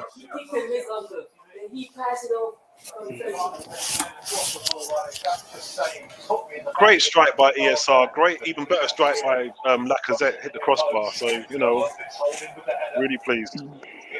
It's been a much improved second half, but United are still dangerous. Yeah. That's David Luiz there. Those ones who were saying we shouldn't be playing. That's what he's there for. Two good interceptions there. Lovely stuff. Look at his positional play. Look at him. He knows where the ball's coming. Well in. Good play. So United starting to press us, and we're not doing well in this press. They're starting to press. Yeah, the United press is just that scuff shot by Cavani. Yeah, no, we glossed over that, and the fact that time. Hold it. Good play. Bellerin just got very lucky against Martial. He gets a free kick where I wouldn't have given him one, and trust me, I would want to give him the free kick. But yeah, United's press was quite effective, and I think we got a bit lucky there. So if someone's pressing you, there's either space in the middle of the park or behind the defense. Right? You don't always play short all the time in defense. You can't be disappointed with this. I mean, look, like I said, those are two good strikes from us. Very good strikes. Good play by David Luiz as well. I told you, there's not a lot between the two teams. It can go either way. It might be clinical, it might be a mistake. Let's just see. But I'm not disappointed, especially with this not being our fully strength. So the game is getting stretched now. Actually, the game is getting stretched. Should be interesting. See how it works out. Which one of these two teams is more of a threat on the counter? That's never a foul. Nah. Never a foul. Which one of these two teams would you say was more of a threat on the counter if the game starts to get stretched? I think United, yeah, but I do think unlucky. United. Keep it up. Nice play. As the ball gets right the way across the face, Pepe somehow manages to get between Shaw and the ball, but but can't stop Shaw going and picking up the loose ball. Shaw seems to be a lot more effective this second half. He seems to be getting a lot more possession.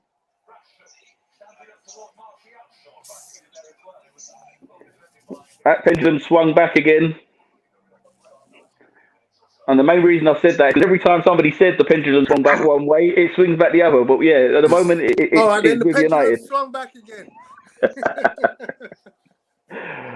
Oh, dear.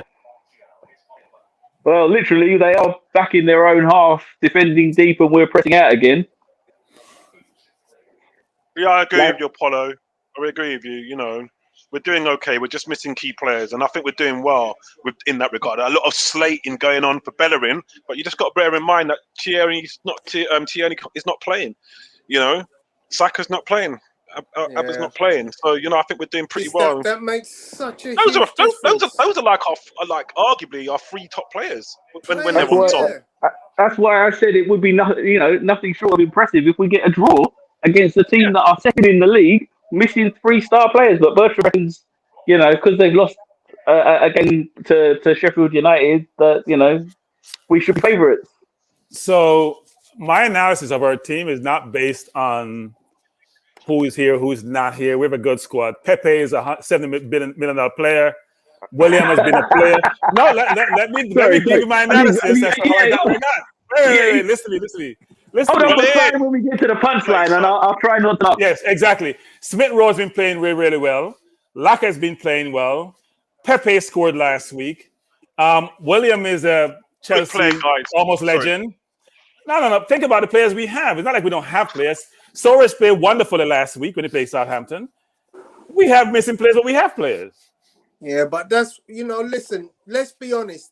The difference between Soares down the left and Tierney down the left is like chalk and cheese.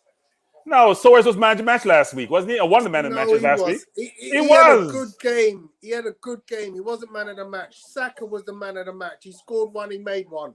Who was the man? Saka. Guys, when you did your rating, Soares was getting 8.5, just like Saka was. I watched Soares played well, but Saka was man of the match in most places, in most platforms, and even here, I think. He was. He got a goal and an assist. You can't overlook that. We have quality players on the pitch, and that's what we should work with. We can still be able to win the game. I don't buy this notion. Aubameyang scored 4 goals all season. We act like Aubameyang was going to score 10 goals in this game. He scored 4 goals all season. He's a great goal scorer, but he's not been playing great. Yeah, but he just stuck 2 away. You want to build on that. No, one was a penalty, wasn't it? No, he just scored 2 goals. Yeah. But the tap-in and the very good left foot. Yes, he did score. The most effective player in our team has been over the last few weeks has been Saka. Yes, and Saka we're is the big missing our man. most effective player. Yes. So we're missing our talents, our historically most effective finisher, the Yep. player who has been the most effective player. I mean, ESR has not been far behind him, to be fair, but Saka has been producing consistently for longer. Yep. And I'm impressed with the Willian that I've seen in this second half, but this Yep. is not the Willian I was expecting. And if we had Saka coming off the bench or Martinelli coming off the bench, I would have been more. I would have had a greater level of confidence and expectation. The point is, Yes. this United team is at full strength. We are Yes. not. Thank you. That Oh, really not come only on. does that affect us in terms of the 11. And the 11's not bad, but it also affects us in terms of the options That's from a the bench. booking. Yeah. And we've not got the same level of options as we would like to expect, as our squad would should be providing us, because we are missing key players, and that's the point. Mm. Whether I know Alba's not been tearing it up. I'm not suggesting he has. I was more concerned about Tierney and Saka than I am about Alba. But yeah, Yeah. we are missing key players. Yeah. That's what it boils down to.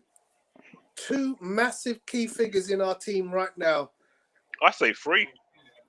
Tierney's not on the park You either. can say three. Well, no, I think we're Right Tierney and now Saka are the two, more so Yeah, than but I Alba at the mean, moment. Yeah, the reason why I say Abba, because like you said, in terms of his absolute ability, which from the past obviously is phenomenal. He was just starting to get into that form. He just got himself out of that goal drought with 2 decent finishes, and it's just like Pepe. Pepe's been dog poo-poo for as long as I can remember, and he's had a great game or the last game, and now he's just following up with that. So I'd like to believe that Abba might just do the same. It's all about form, and he's just starting to pick up a nice little bit of form. You want him to be in this game, and that's a worry actually, because I don't know what's he going to be like when he does come back. Is he going to be the one that we just saw in the last game, or is he going to be, relapsing to what he was like? William, that's it. Williams played well. I like the way he's played. He played really well. Another free kick to Arsenal. It's got to be a yellow card as well. Yeah, he reached for a card this time.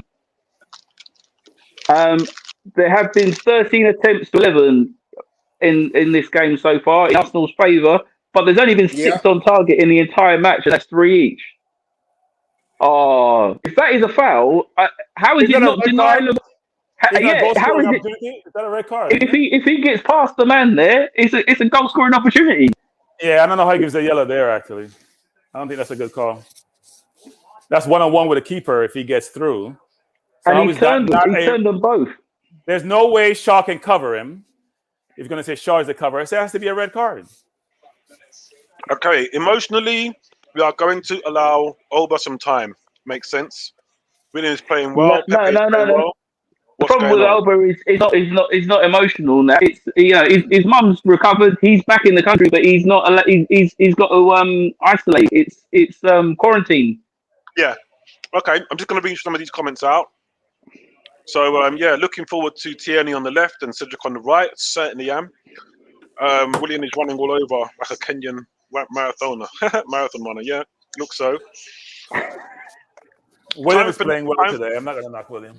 Time for Nketiah to come on for Lacazette. I'm not sure about that. I think Nketiah should cheer really well from the bench and wish us well. I think Lacazette's doing well, dropping into those deep positions. I think Nketiah should come on. I'm sorry. I think he's pressing really well as well. Pogba's been quiet. Yep, agreed. Bellerin has been poor, but it's funny we say that because Bellerin shouldn't be playing there. Cedric should be playing there, but Partey just gives the ball away again. That's the first time in the second half, I think, that he's given it away so badly. But that's he should have got the ball through there to Bellerin, but just kind of half touched it. He's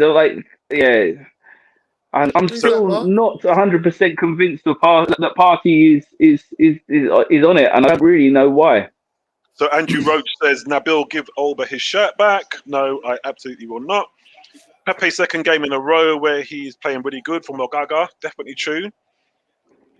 Andrew's saying I'm harsh. I'm not harsh, Andrew. I'm just honest. And then you got Jamaican would say honest. And Apollo says Pepe definitely seems more aggressive in his play today. Good to see. Just need to see something from him in the final third, though. I think you're right in saying that, but I think we always need to take into consideration this is top quality opposition. This isn't like your Oh, come your on, Newcastles Party. or whatever. You got to take the opposition into consideration as well. It's interesting when I see the thing on Tony's face that I've just experienced firsthand. It's like a minute later, I feel it here, then I see it come out somewhere over there.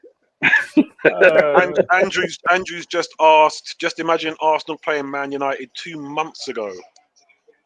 That's a thought. It's not even 2 months ago. It's just a month ago. Nabil, we played them early in the season and destroyed them, so I'm not sure it would make a difference. Nabil, they just got beaten by a team at the bottom of the league. Yep, we all know it happens. Same thing happened to Liverpool. I'm sure they lost their unbeaten run to Burnley. It's no sort of reflection on what sort of quality opposition they are, and especially when they come up against teams like us, they raise their game. Just bear with me for a sec. There's a little clash there between Pogba and Lacazette, but Lacazette just stands his ground. Pogba jumps recklessly and nearly hurts himself. Unfortunately, he didn't hurt himself. I mean, fortunately, he didn't hurt himself because we will never want an opponent to hurt themselves just to score it, and he's staying on just so he can score an own goal. That's all good. Very big of Mark, actually. Very big. Come on, Party. There's a good run guys, ahead. No, Party's got dispossessed again, and this is a dangerous break. Rashford hits the side netting. Oof. Partey's been paid today. Guys, 10 minutes to go. Some bookie paid Partey. I wouldn't make any changes, Tony. Would you? Not now. Mark or Bertram? Huh? Would you make a change with 10 minutes to go? Wait, one second. You should, hey, Mark, you should see my living room. My nephew just saw the play where Partey get the ball away and they shot hit the net, and he got all excited. Sit your ass down. I keep telling you.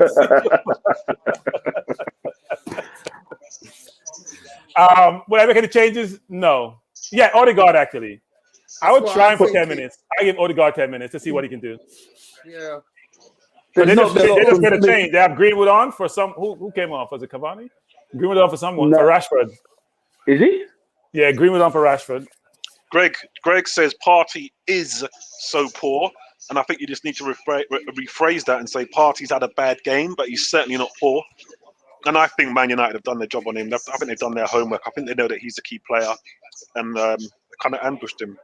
Just give me a second. Yeah, I think I'd be tempted to give Odegaard a little run. I mean, there's several players out there that have played 80 minutes. And Bellerin, terrible ball, but he does win it back. Laka must commit the most foul in the Premier League, doesn't he? He seems to get away with a few. Oh, Bellerin on the break. Finds Pepe, but there's no movement ahead of him. And Pepe looks for the shot. I don't blame him because Smith Rowe and Lacazette didn't make any movement. The shot curls, again, a yard wide. He wants to curl it in that far corner, doesn't he? He's so keen to curl it with his left. It's not a bad strike. That's really not a bad strike because that had pace, unlike some of the efforts that we've seen. This one is just past the post. Wow. Yeah. See, Pepe is effective. Pepe can, he looked poor for a period, but, I think he's now beginning to show what he can do.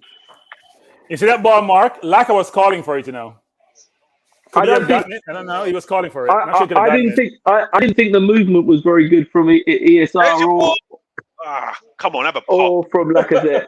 But unlucky Pepe. Come on, son. Sorry, Matt. I'm not on mute, am I?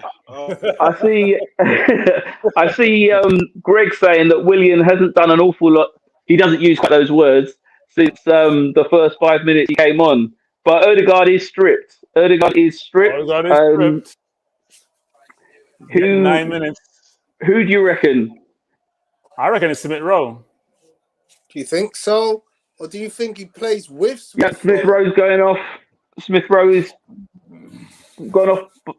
I think Smith Rowe's been Yeah, if he takes off anyone else, Tony, there's no width, right? You need somebody wide. Smith Rowe's not a natural winger. Smith Rowe for No, I me. was thinking maybe he might take a gamble and take off Xhaka or someone. Oh no, he's not that But there's desperate. no need for that sort of gamble. He's not that desperate. He's not. He's like Mark. He wants to. He'll settle with a draw. He'll be okay with a draw. Yeah, it's 0-0. A draw isn't a terrible result, but I don't think Smith Rowe has been super effective in his role today. Okay, let's try to get Odegaard at these 2 touches at a minimum. But I mean, like I said, I'm not disappointed if we can go for a 0-0. If we can get a 0-0, I'm not disappointed. Just like Mark said at the beginning, it's I wouldn't be disappointed. I mean, bearing in mind the comparison between the first half and the second half, we've been much the better team this half. Yeah. I would say. Yeah. I would be way more disappointed with the draw at this stage than I was at halftime. That's undeniably true. We've shown that we could have won this game, and that would be more disappointing than at halftime. It looks as though we were doing well to draw this game, but yeah, it's Andrew says Lino needs to play rush goalie, but I'm not sure that's a good idea. And Apollo's excited now that Odegaard is on. Let's go. But unfortunately, the team that's going is the other one. So, yeah, the pendulum seems to have swung back, and we've had a couple of minutes of United pressure. Come on, we need to balance the team. Balance the team. Come on, balance where you are. Come on, William, get back. That's a nice lad. Get back. That's it. Stand him up. Well in. Good play, Stan. William's just done very well defensively twice. So here's what I find. I tell you guys at the beginning of this telecast, which is Fernandes, who gets all these laudatory comments, when he plays against equal competition, he disappears. I'm telling you. He's been disappears. Completely missing in this game. The first time we played against them was the same thing. Equal competition, he disappears. Yeah, he has been an absolute anonymous. He's been anonymous. Is that an elbow? He's been anonymous. They're not showing a replay, but Lacazette certainly went down holding his face. Referee disagrees with Lacazette, I guess. He didn't feel this pain. Nice little touch for Odegaard's first touch in an Arsenal shirt was good. Lacazette is not the person you want to see out wide, though. He rolls it in. Xhaka. Well, the pendulum did swing, but yeah, unfortunately, we're going backwards again. Hey! Come on. Pull it up, ref. Yeah, no, we didn't get to see even a replay of that. Partey nearly gives the ball away again. Here's Odegaard, couple of nice turns, finds Willian, who passes the ball backwards. We are retaining possession, but there's no one in the middle. That cross there from Cedric was to absolutely nobody. Willian, surely free kick, yes. Willian's just won a free kick. Willian's not done anything desperately wrong, and he had a couple of very positive moments early on. He hasn't been as impressive since, but the first 5 minutes he was very impressive. Apollo saying our no-nonsense defending at the back.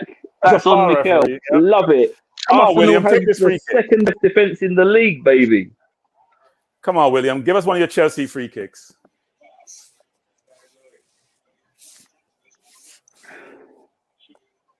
Nice play, Party. Well played, son. Oh. Odegaard has played well. You've got some good touches on him. This free kick is kind of close to the left-hand corner flag. Cedric, Pepe, and Willian. Referee, come on. Give it to William. Give him some confidence. Come on now. It's either Cedric or Pepe, judging, and it's a short one. Come on, lads. Well, I'm impressed anyway. I think we've had Cedric, a decent game. over the top. Not a very good free kick. Good competition. So I think, you know what, good opposition, as we should say. They're doing really well, challenging for the title. So I think we've held our own. We've done well. Roll on the next game. Who's next? Villa? 4 points off of United would be a good... You can know how far you have fallen. 4 points is a good return. Yeah, I agree. You can know how far you have fallen when you have Cedric taking through that William, especially. Then that's a good sign, actually. I hear you, Bertram. I hear you. I don't think you got a right-footed. You ain't got a right-footed penalty taker there. I mean, free kick taker there. They're all left-footed. I've seen Williams have like 5 free kicks in 5 different games for Chelsea. At one point, he was in a great run. So what the hell has happened to my William? Yeah. I agree with Gary Neville there. Gary Neville's just saying Lacazette's just take a brilliant free kick with his right foot. He should be taking that one. And I agree. That's definitely not a left-footed free kick taker's area. Maybe Lacazette. But then again, they want Lacazette in the box, maybe, I suppose. So. But it wasn't taken by a left footer, was it? It was taken by Cedric. Yeah, that's what I'm saying. It's a right-footed position. It's a right-footed penalty free kick area. So that should not be Cedric. And obviously, it's only Lacazette or Cedric who can take it from there.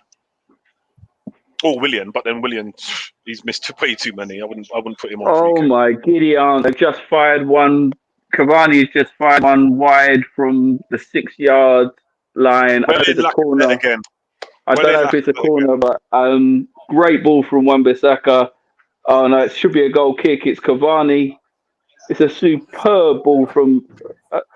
I think actually Cavani, though he does quite well with it, he takes the chance away from Martial, who was coming in behind him, who would have had an easier finish.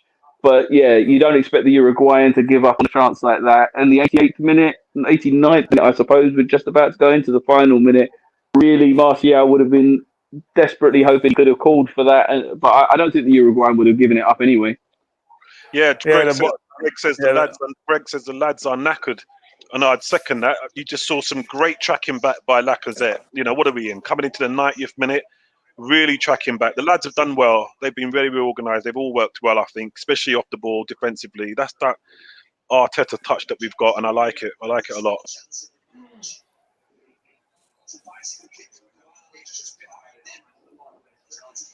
Whoa. Tight game, close game. Keep it up. I mean, just shut them out, and I'm happy.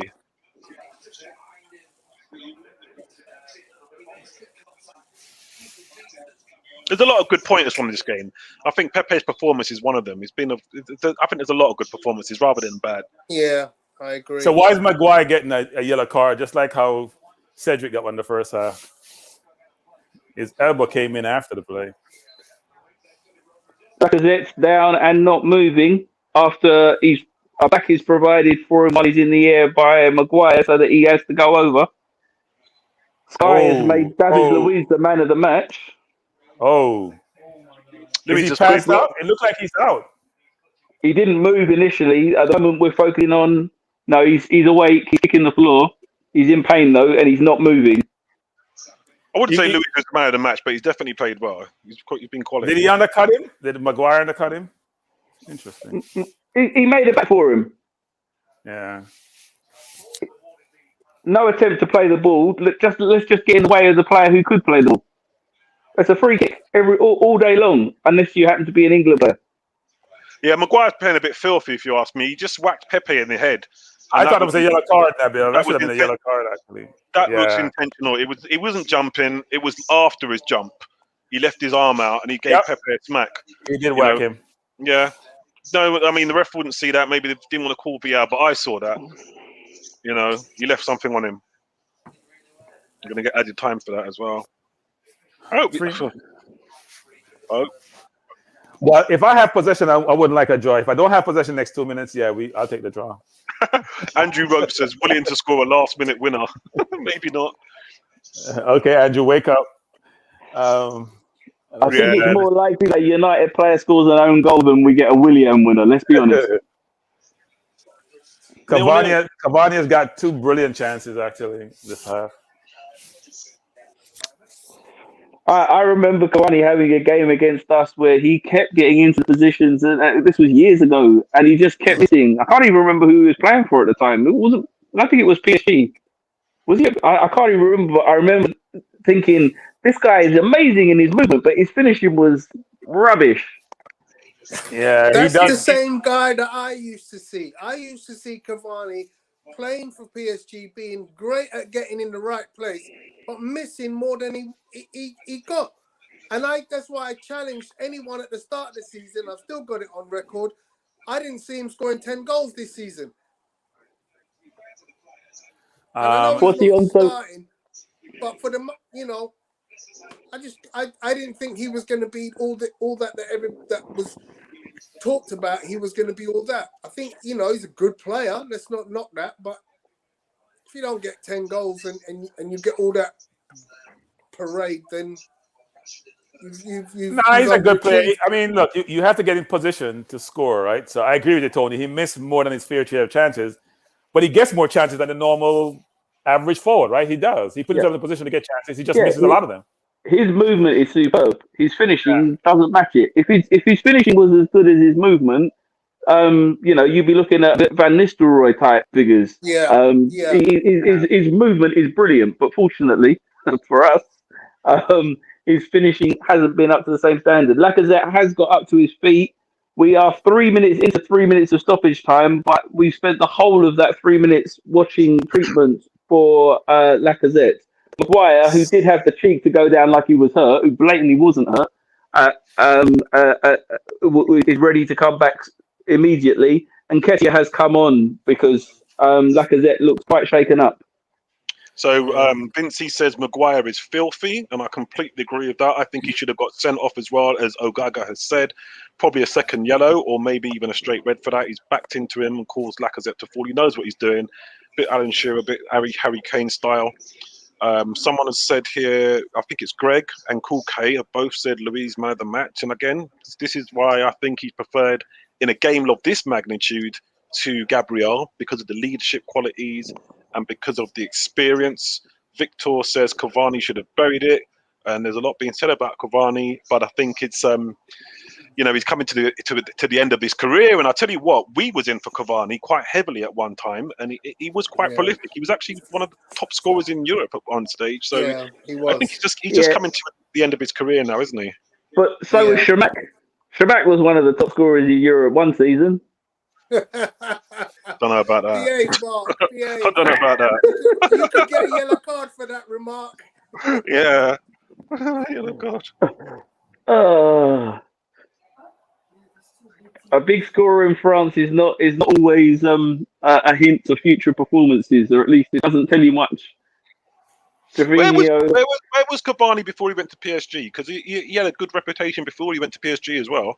I'm not sure. I can't remember off the top of my head. There's a good. They got him from Lazio. Lazio, yeah, I'm sure he was in Italy.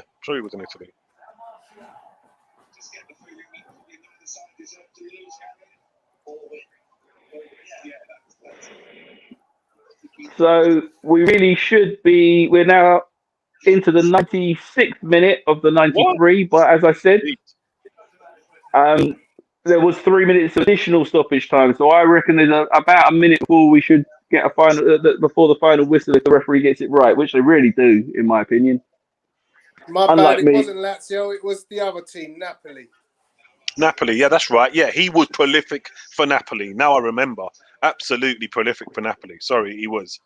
So, yeah, I remember. Thanks for that. That's a good shot. I think he plays really well with Suarez for Uruguay, too. He plays really well. He scored 52 absolutely. Goals yes, that's another good strong point. He was dangerous for Napoli, and he was bloody dangerous for Uruguay as well. I ain't got a bad word to say about Cavani, because I know when he was in his pomp, he was quite terrible. And I think it was Wenger. It was definitely Wenger. Wenger really wanted him. He really wanted him. So, there's enough criticism about him, but he's had a good time. He's had a good period, good career. I must say, I'll take the draw. Oh yeah. Well, we're in the 97th minute now. And if I had the whistle, this goal kick would be it. And Tony, at least Partey was making mistakes. I didn't see Fernandes. Fernandes was anonymous. I keep telling me how great he is, and I'm like, when he plays the equal competition, I don't see him turn up. Absolutely. Non-entity today. The ball's just gone out of touch for me. And at this it's point, over. Point, as the ball bounces out into touch, I'd like to say, you know what, Mikel Arteta, he has really done a good job with our organisation, our structure, our defensive play. That was a really good, solid performance. When you talk about Bruno Fernandes not having a great game, you've got to give credit to the guys who have silenced guys like that. What's his name? Rashford, not having a shout. It's just down to our play without the ball. I think it was really, really good. Pepe done well. He's growing again. You know, I don't think. I mean, Partey had a terrible first half. I think Emil Smith-Rowe had a bad first half as well. But I think, you know what, I wouldn't give anybody mark down. I wouldn't mark anybody down. I think, you know what, a game like this, an important game like this, to get a point from it, fair play. Well, I want to give my appreciation to Cavani. I thank Cavani for his contribution today. I really appreciate it. It was wonderful. Hopefully we play him. He'll always play and does what he did today. You always. Apollo would like to agrees with Nabil. He says he says Nabil, fair result. The team's looking well organised at the moment. ESR has really made a difference, though not so much today. De Bruyne I like. I prefer the Croydon De Bruyne. That's the one. The Croydon De Bruyne is the one I like. And the lad has a big future. Still need to get set pieces right. Far too random. It is a bit sporadic at the moment. Although obviously it was a great free kick from Lacazette where he was very unlucky. I mean, I would say United will come away from that feeling they should have won it because of the chances that Cavani has had. We'll come away thinking we should have won it. I think a draw is a fair result. Anybody who says differently is unrealistic, is seeing it through their own rose-tinted glasses, whether those have got dragons, devils or cannons on them. This is a fair result. And as I said before the game, the momentum is still there. We are on a 7-match unbeaten run in the league. We have not lost to the team that was second in the league. We've shown some pretty good moments, particularly early in that second half, without three of our better players. So, Arsenal should be very pleased. I thought we played okay today. I'm going to say we played excellent. We played okay today. I think the first half was challenging. Second half, we played much better. We had some good chances between Williams, Smith-Rowe. So we did put in an effort. I'm a little bit disappointed today in how Partey played. I think United watched the tape and realized that he tries to get the ball between the lines versus just playing back to his defense, and therefore they're playing those gaps and cutting off his passes. So it made him look worse than his ability is. I'm still very confident in him and what he'll do going forward. But I think overall, as everyone is saying, that we're well structured, balancing our approach, had very good moments in the game throughout the game, frankly. And for a team that is on top of the league, or was on top of the league, like United was, City now is, we've done really well. I think it gives us encouragement, think about where we were a month ago to where we are today. I can basically say that we're a little bit, especially myself, a little bit too much in terms of expectation, frankly, given the progress. But there is light at the end of the tunnel, I think, because I'm always going back to the leadership and how the organization is run. That will then manifest itself on the field in terms of what you do. And I see really strategic thinking and decisions being made. Some of them not optimum, like Renarsson. But in totality, I do think we're making better decisions about how we're managing the club, how we're trying to bring players with quality, and trying to make sure we can get back, not just the top four, but exceed the top four expectations. So I don't think this year will be where that is obvious, but I think come the next couple of years, if we maintain the same hierarchy in the organization, that we'll do well. But look, today's a fair result. I still think they got more. The chances were better that they have between Cavani's chances and Rashford's chances. But it doesn't matter. We got a draw. We go on to the next game early next week. And, of course, the closest any team came to scoring was definitely the Lacazette free kick. There's no United player involved in that. If he puts that shot 2 inches lower, no United player can do anything about it. So, I'd agree with everything he said, except the best chance was ours. I thought I agree with the Cavani chance where he put the ball outside. I thought that was easier to score than to miss, frankly. Tony? I hear you. Tony, your thoughts? You want me to go next, Nabil? Yeah, please. Just in case they disappear, before you go, can you give us Apollo's scores that have just flashed up on the screen? TC, can you read them out? I can, yeah. So he's got Leno gets a 7. Bellerin gets 5, Rob Holding 6.5, David Luiz 7, Cedric Suarez 6, Thomas Partey the lowest mark of not the lowest mark. This is interesting from Apollo actually. Apollo don't like Xhaka. Bias view. Apollo don't like Xhaka. Xhaka got a 4. That's an interesting viewpoint. I mean, obviously, you're entitled to your opinion. I'm sure many of us might think differently about that. Pepe gets an 8. Pepe is Apollo's man of the match. Oh, mate. I can't wait for my ratings. Oi, can you leave it on Apollo's rating so we can just to keep me but I can't wait to get my rating out on that. Sorry, back up there, Apollo. Thank you. So Smith Rowe gets 7, Martinelli gets 7, and Lacazette gets 6. I'd like to say at this point, TC, I hadn't looked before I made you read them. I hadn't looked, so I didn't realise I was setting you up to read that. I apologise for pushing. But yeah, I mean, look, everyone's entitled to their opinion, but yeah, I think we're about to see some slightly different opinions with our ratings. But to give my overall summary of the game, I'm definitely looking at that as a good all-round performance from the team. I'm not going to give anybody less than 5, which would be Thomas Partey, because I think he had possibly, his worst game in an Arsenal shirt. But even that, he was still able to contribute. Even worse than the game where he walked off and allowed Tottenham to score. I don't think it can be worse than that. No, this is much worse. Sorry, this is much worse. No, he didn't get a mark for that game. Yeah. Up until his injury, he didn't look that bad. So yeah, I think it was a tough game against a tough opposition. We're missing 2 of our absolute studs in Tierney and Saka. So, the team has to readjust. It has to find a new balance. And, that balance wasn't felt until the second half of the game. So it's a game of 2 halves, definitely. Man United definitely in the ascendancy first half. But second half, we deserve to get something out of the game. So I think a draw is not a bad result. We could have nicked it, yes. But I'm not going to look at this as a bad result at all. So I interject for a little bit, which is Tony said we're missing 2 of our absolute studs, which is interesting because last year he would have said we're missing 1 of our absolute studs, 1 stud, which is Aubameyang. This year they didn't mention Abba actually, which is interesting actually. Yeah, it's progress. Look, we can't keep talking on last season's form. We can only talk about this season's form. Hold on. Is that Bertram speaking? I'm sure that's Bertram's line.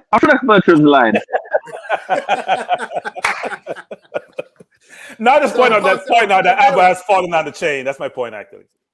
Bertram, why don't you go on with give us your view of the match and your player rating as well? So my view of the match is I'm gonna say what Mark said earlier. So I've come around. I'm glad with a draw, given the run of the game. Frankly, I'm glad to walk away with a draw. Because I do still believe that they had better chances, actually. Even though I don't think overall they played better. I just thought they had the more concrete chances where they could have put them away, given the quality of the players on the field. In terms of the ratings, I'm going to take Apollo to task. Tony was mild in his comment and being nice. I don't know how... If Xhaka had Partey's game today, Apollo would give him a -10. Seriously.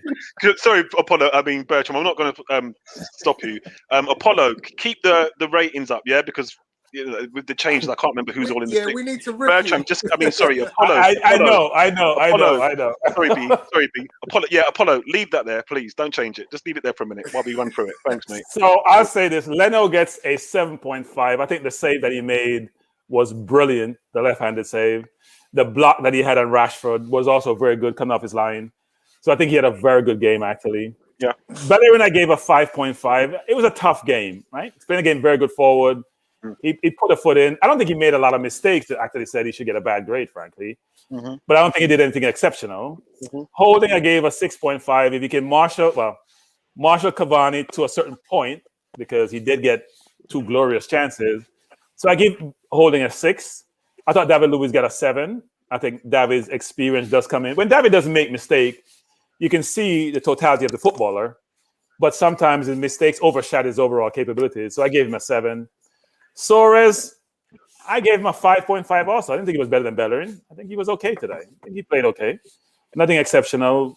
It's tough playing on the left when your natural tendencies is a right footer. is to use your right foot, so it's tough to play on the left. So I gave him the same grade as Bellerin. Partey, I gave him a 2. Wow. Wow. Racist. Yeah, I thought Partey. Look, I'm a big Partey fan, right? I think when we brought Partey into is the right move because we have been missing a center midfielder since Gilberto from way back when. We haven't had a great center midfielder. Partey is quality. Today he had a stinker. Sorry. And this whole concept of Xhaka, we gotta forgive and forget, right? Let's move on. Xhaka is very emotive. He's gonna react to stuff when it happens, no matter who it is. That's who he is. That's why he got sent off. In that game, he got sent off. He's very emotive player. Time is not gonna change that. That's who he is. He made a mistake. Didn't really apologize the way you expect him to apologize. But I'm gonna grade him based on his performance, not grade him based on how my perspective is on the player. So I gave Xhaka a 6 today. He wasn't in the game as much, but part of his game was locking down the midfield for Man U. And I'll say this, I maybe I should give Partey a little bit high grade because Fernandes wasn't in the game today at all. And there's a reason why he wasn't in the game. Between him being lazy, because I do call him the next lazy, and it will manifest itself eventually when he gets further on his career. He's lazy, but he's a great offensive player. Because unlike my prior lazy, he scored goals. And so that overshadows the entire game. But I don't want to make it about Fernandes, but part of what your midfield does is defensive part of it. The whole thing is not just offense. So I raised Partey's grade to a 4, but he was a shocker, frankly, in terms of offensive they are going forward. I gave Pepe a 7, and I'm very pleased with Pepe's progress. So before the last 2 games, he was oblivious, frankly, on the bench. No one is calling for Pepe. Scored the last game. What's most important about him is putting a shift in. So it's one thing to have all these skills, but turn the ball over. But when you put a shift in, that's get recognized because the game in the Premier League is unforgiving. It's played both ways. So I'm pleased he put a shift in today. And the chances that he tried to take, which is trying to go to the far post, that's his game. That's how he played at Lille. He cuts inside and tried to place it in the far corner. One got blocked, one went outside, and they were pretty close. So I think he deserves a 7. Smith Rowe, I gave him a 5.5.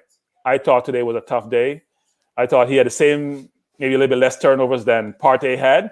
Giving the ball a game without pressure is something which I don't appreciate in football because when you have pressure, you're in the final third. I understand that. Trying to make an incisive pass, trying to go between the line. But when you're giving the ball away with little or no pressure, especially with being on a good run, so I thought he wasn't as exceptional as people are calling him out to be. He may be the next De Bruyne, but today he was more like lazy. Martinelli, not lazy in his performance, but lazy in terms of his contribution. Martinelli, I thought he was okay. I don't think he was a 7. I gave him a 6.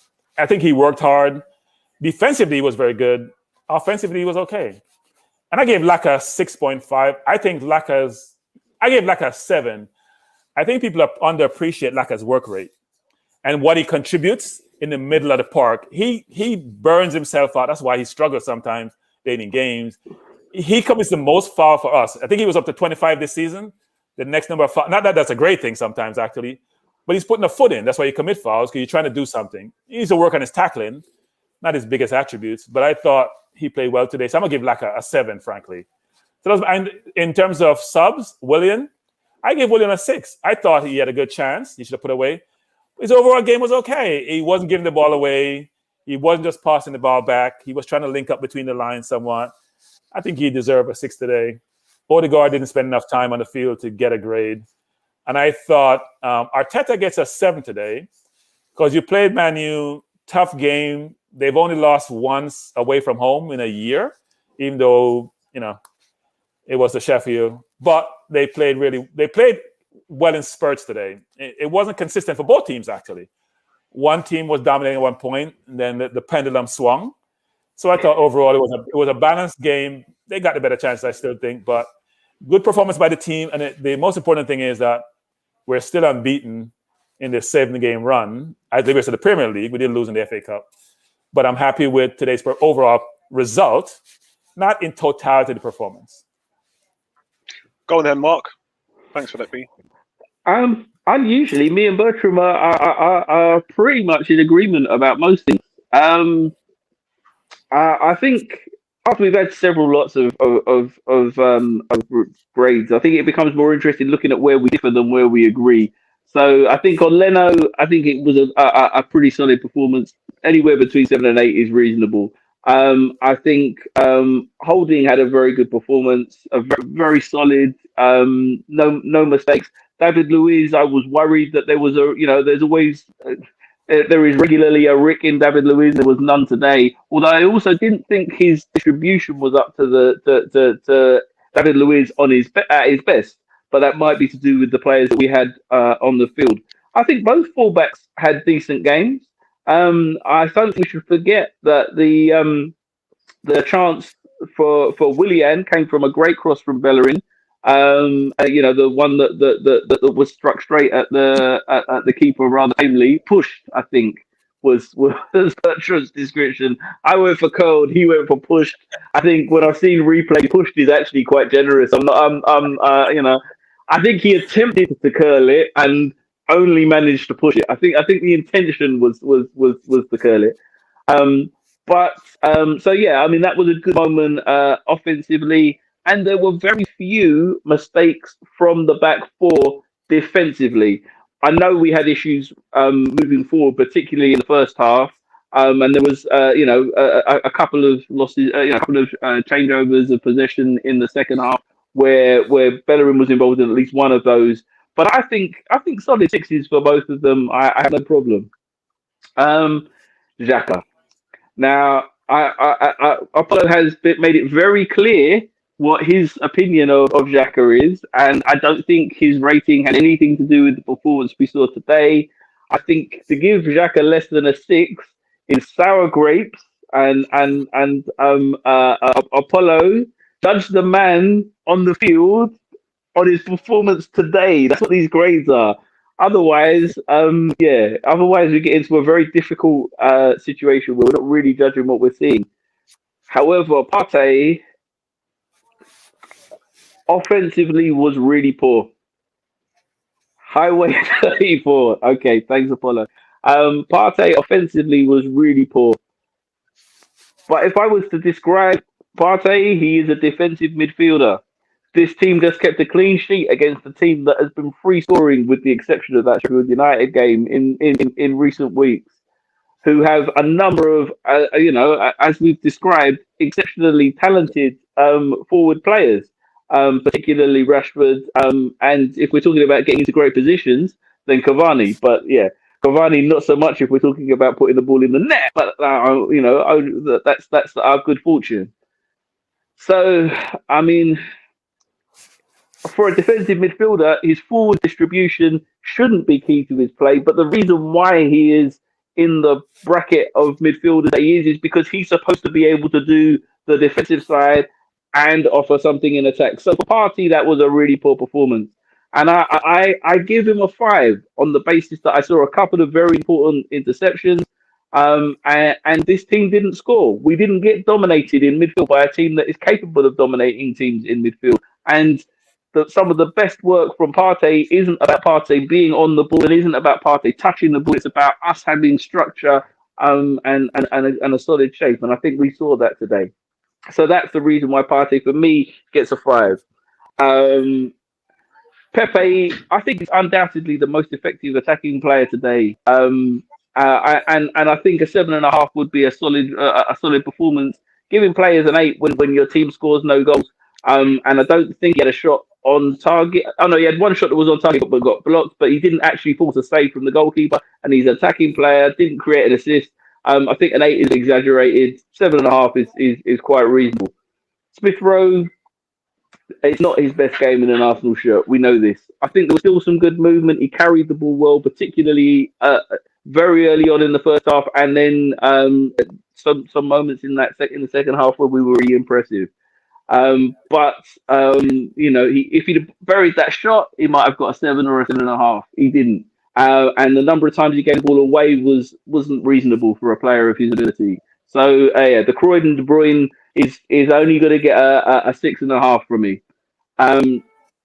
Martinelli, again, defensively, I thought he was actually really impressive. He did more work defensively than Smith Rowe or Pepe. And there were some points where he got in challenges, and you're like, your winger you don't expect a winger who is definitely offensive minded in the way that he is to be getting in and nicking the ball away at the times that he did. And having the energy that he has is a real bonus for this team. But offensively, again, I don't think he was very impressive. So again, he's only a 6.5. Again, where I agree with Bertram is that I think Lacazette actually was one of the star performers today. I know he didn't score a goal.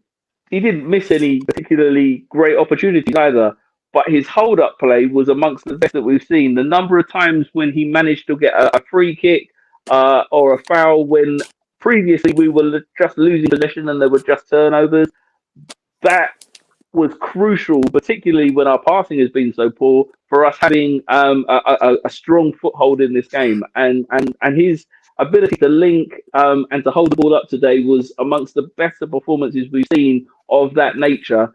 Pretty much since Giroud left. I mean, that was what Giroud was so good at.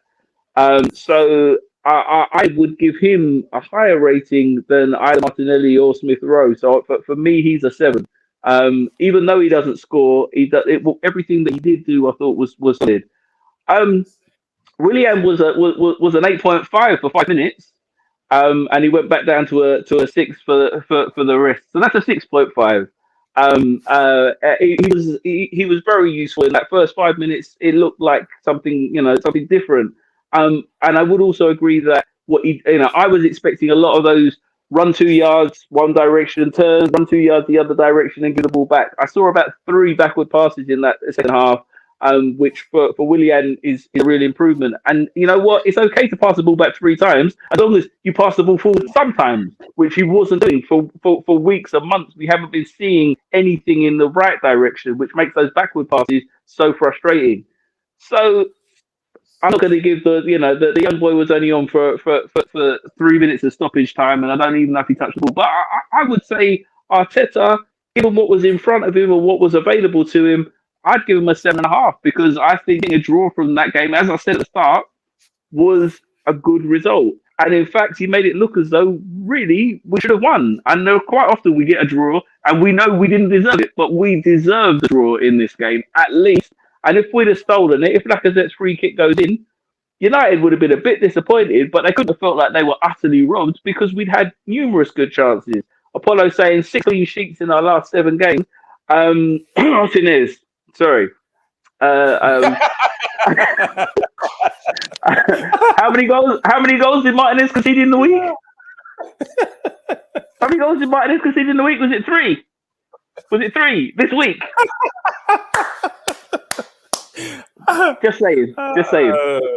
And I think Emi's a great player, but fortunately he's not playing for such a good team anymore, and hopefully Villa will continue to lose points and our league position will become a bit more solid, because actually if teams continued with their average performance with the games in hand, we would slip out of the top half of the table still. Even at this point, we still need to continue this run. So it was important in terms of momentum, as Bertrand said, that we didn't lose today, and that we continued to press on. And I'm pleased. That's a good day at the office. I was fretting for the last 10 minutes because when you're in that situation and you fought that hard and you deserve the draw, you don't always get it.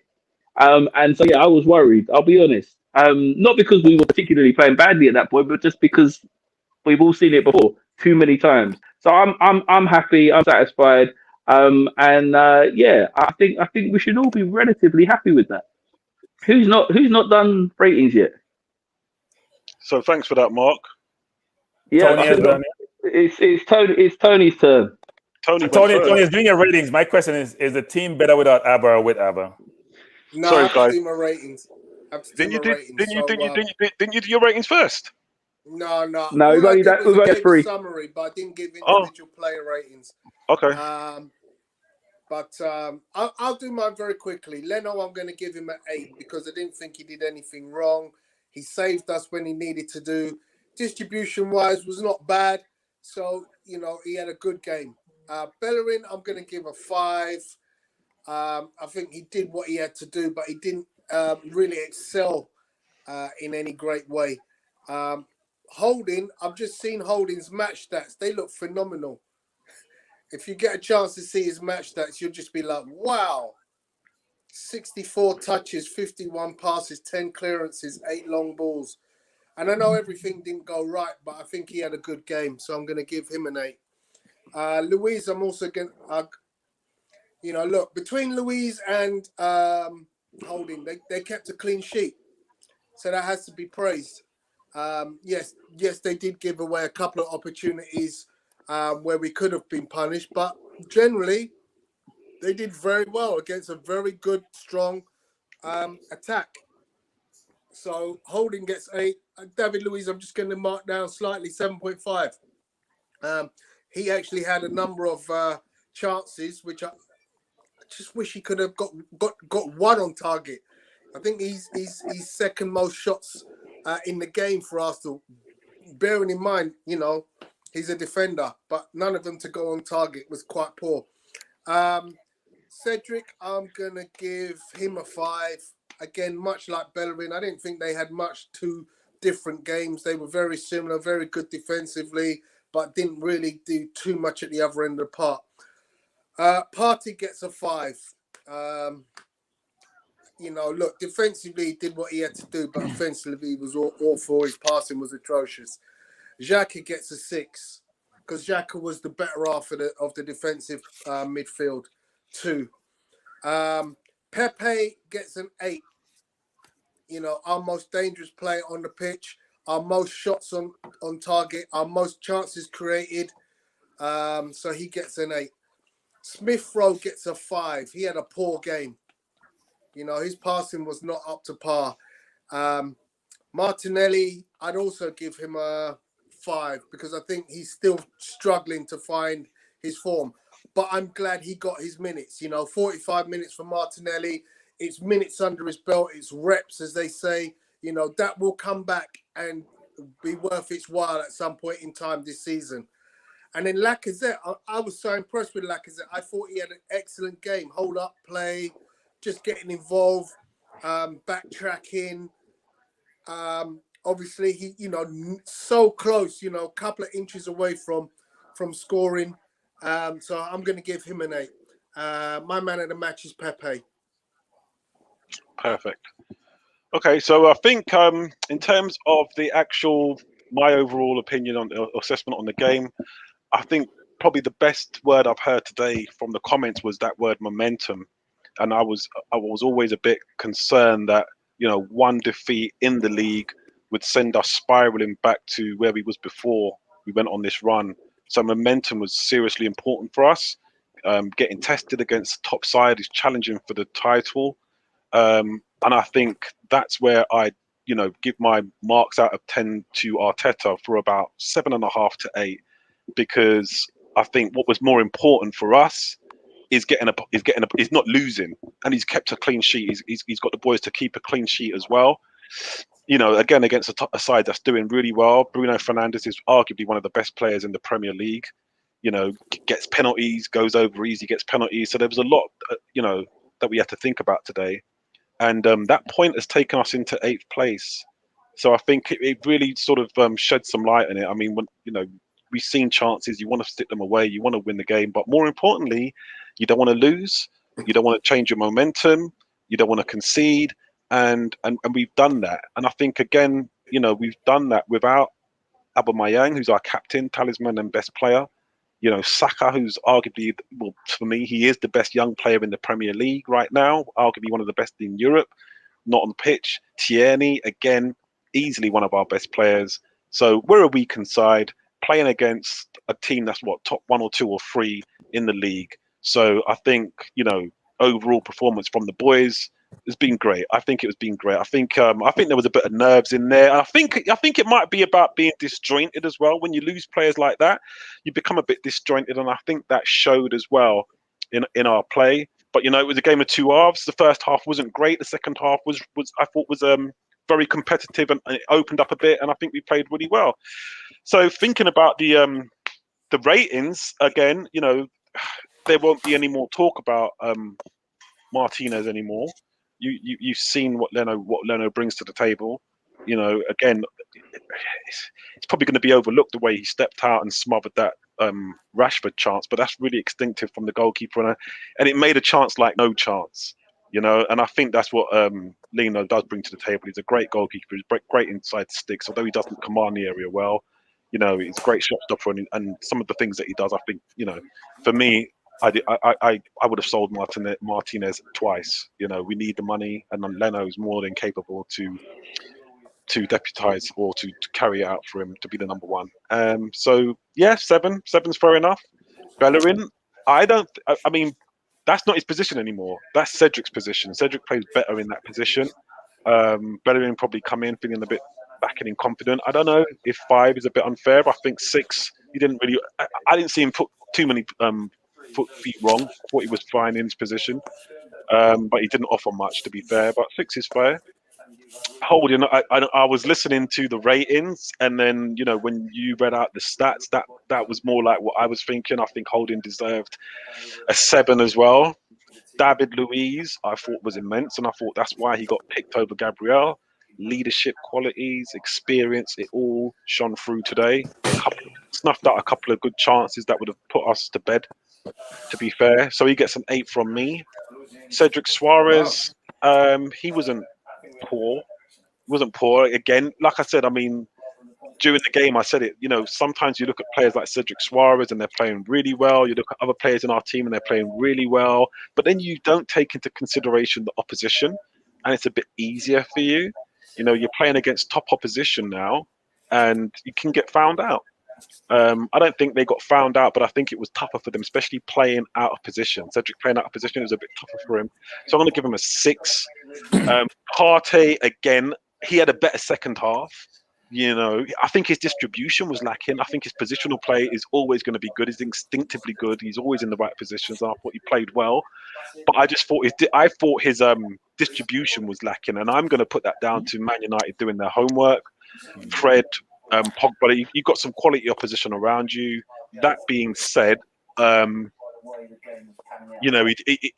his passing was bad, so I'm going to give him a 5 in the balance of things. I think Xhaka played well. I didn't see him do anything wrong. We all know what Apollo thinks of Xhaka, but again, yeah, I think you'll get a 5 from me. A 5's unfair. I think a 6. Six is fair. I can't work out who was man of the match between David Luiz and Pepe, but you know what? Luiz, I think, withholding Tottenham from scoring and making them win. And I feel like Pepe, someone needs to go on mute back there. Someone needs to go on mute.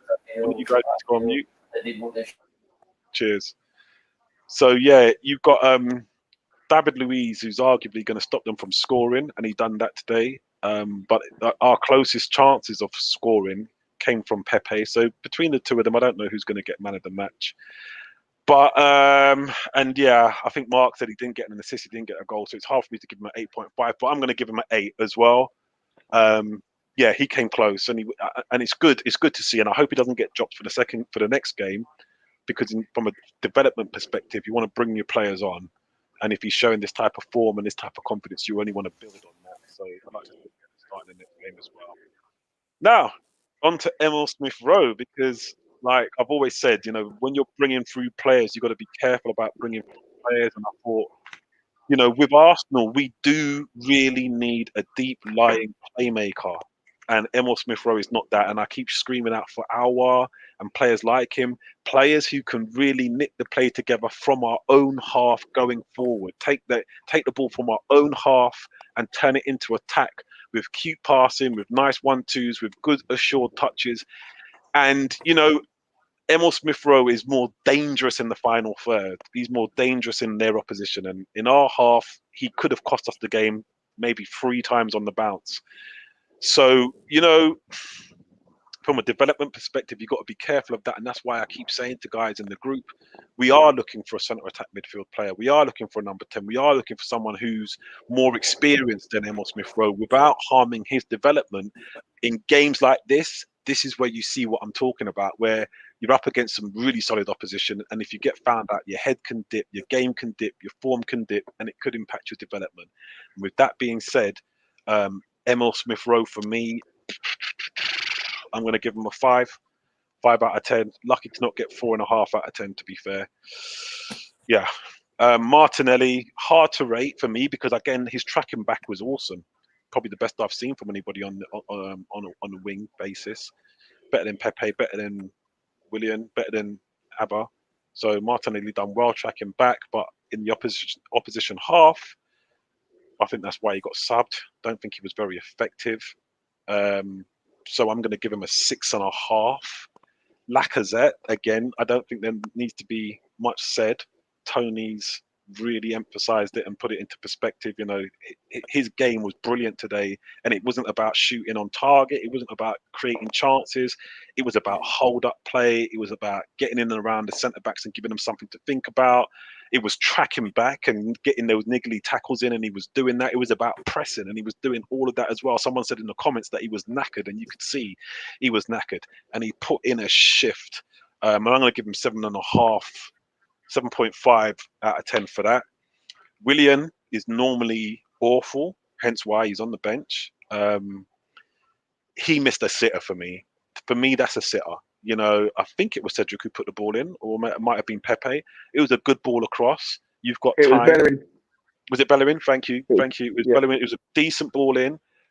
You're not under pressure. For me, anybody who plays in an advanced role has to do better. Even your right backs, even your left backs, you've got to do better in, you know, you're playing for Arsenal. If you're a centre defensive midfielder, or if you're centre back, or if you're the goalkeeper, you get let off. But anybody who plays in a sort of advanced position, I'm expecting them to do better than that. If you're going to take a touch, that one touch just knocks it out to the side, wrap your foot around it. If you're not going to take a touch, you can just hit that and bend it in, whatever. But for me, it just had lack of confidence written all over it. But again, in his defense, what Ian Wright likes to say is that he wants to see players pop up in attack positions more. And Willian done that. He popped up in attack positions. He set up Pepe for a good strike, which was probably his only strike on target, which was blocked by Wan-Bissaka. But yeah, it was a good ball from Willian. And what Willian done, what Martinelli wasn't doing, was that he kept the ball in the final third. When the ball came to him in the final third or in the opposition half, he kept possession high up the field. So I'm going to give him. I'm actually going to give him a 7. I might get, you know, it's a bit generous for Willian. It's a bit generous for Willian. I'm going to give him a 7 because, like I said, although he missed the sitter, and although Willian is Willian, he should be doing a lot more. Like I said, sometimes these things, they go overlooked by us. And in the first half, for sure, I was screaming because we was not keeping possession in their half, right? And William was keeping possession well, not only in their half, but in the final third. And he was taking up a lot of decent attack positions as well. So I'm going to give him 7 for that, even though he missed the sitter. Yeah, and like I said, the boss gets, I don't know, 8 out of 10 for me because with a weakened team playing against a team that's challenging for the top, you know, for the title, he set the team up well. And as Apollo alluded to, that's 6 clean sheets out of 7 games. You know, he's reformed us. He's changed us. So I'll make one observation with all these ratings, and obviously, as Apollo always says, ratings is everyone's perspective and give their view of the game. But I actually noticed that those players who we favor and those players who we value their contribution during the season get much more leniency when we're giving grade. So I'll give an example. Partey gave the ball about 4 or 5 times in the first half of the game in dangerous positions. There's a difference between my right or left midfielder giving the ball on the wing and I have time to recover and position myself. My center midfielder giving the ball away, which created 2 opportunities for them, is not forgivable, frankly, in a lot of instances when you play football. And if Xhaka did what Partey did today, we would see screaming comments. We could actually feel the comments coming through about how he should get off the field, what Arteta is doing. He has no idea what he's doing. I'm not saying we should substitute Partey, but for him to get a 5 rating when he was the poorest player, it's not offensively. We're confusing offensively with me just making a 5-yard or 10-yard pass. That's not to me offensively. It's me trying to penetrate the lines in the player's third, right? Or me trying to switch the ball to the wing. He was giving the ball away in the middle of the field with limited no pressure, creating pressure on his own team. So how we can get similar grades to like Bellerin or Suarez, who didn't make a defensive mistake, because we're saying he played okay defensively. Defensively, he's also keeping possession. Defensively is not giving the ball away to the opposition, and then you create pressure on your team. That's not being good defensively. So I struggle with that concept of someone saying, well, okay, Partey gets a 5, but Bellerin gets a 5. Because when I'm judging players, a comparison between how you play during the game and how you compare to your peers and how you compare to the opposition. It's a holistic assessment of the player's performance, not just like, you know what, I like Partey, he's a quality player, so let's give him 2 points to start off with. And then we'll figure out how to grade the remaining game for 8 points. I don't view it that way. So, Tony or Mark, do you want to read out some of the other guys' player ratings and a couple of these comments? There's quite a lot of comments coming in. I finally worked out how to see the chat on the iPad. And yeah, there's quite a lot of variation. I'm interested in it. There's a few ratings and there's a few comments as well. So yeah. Yeah, I mean, I've seen that Vincey gives Arteta 9 out of 10 for the day, which is quite impressive. But he's generous all over. The lowest grade he gives is to Partey. It's a 6. And his man of the match would be David Luiz with an 8.5, followed by Laka with an 8 and Xhaka with an 8, which compared to Cool K, who gives Bellerin a 3 and Xhaka a 2. Yeah, I think that's definitely from the Apollo school of Xhaka grading. It's Apollo's son, adopted son. Andrew Roach says, Apollo, Xhaka steal something from you. I think he must have stolen for the same thing from Cool K. Who else have we got on here? There were a couple of other sets of ratings. I'm just missing them.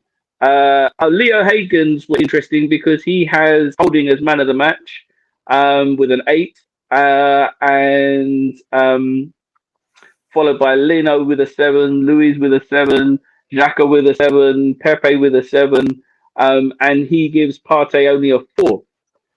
So not everybody is giving Partey bonus points for being a big signing who has been effective. And in my defense, I think I did give Xhaka a 5. I think I gave the other play. I gave everybody else more than a 5. So I'm not. I do think he was the most disappointing performance on the field today. But that's not the same as being. You know, I think that there are other things. I think there are some things he did very well. But as I say, it is hard with that role. Gilberto often said that in his best games he didn't touch the ball very often, because he was where the ball would have gone if he wasn't there to stop it. So it is quite hard to grade those players.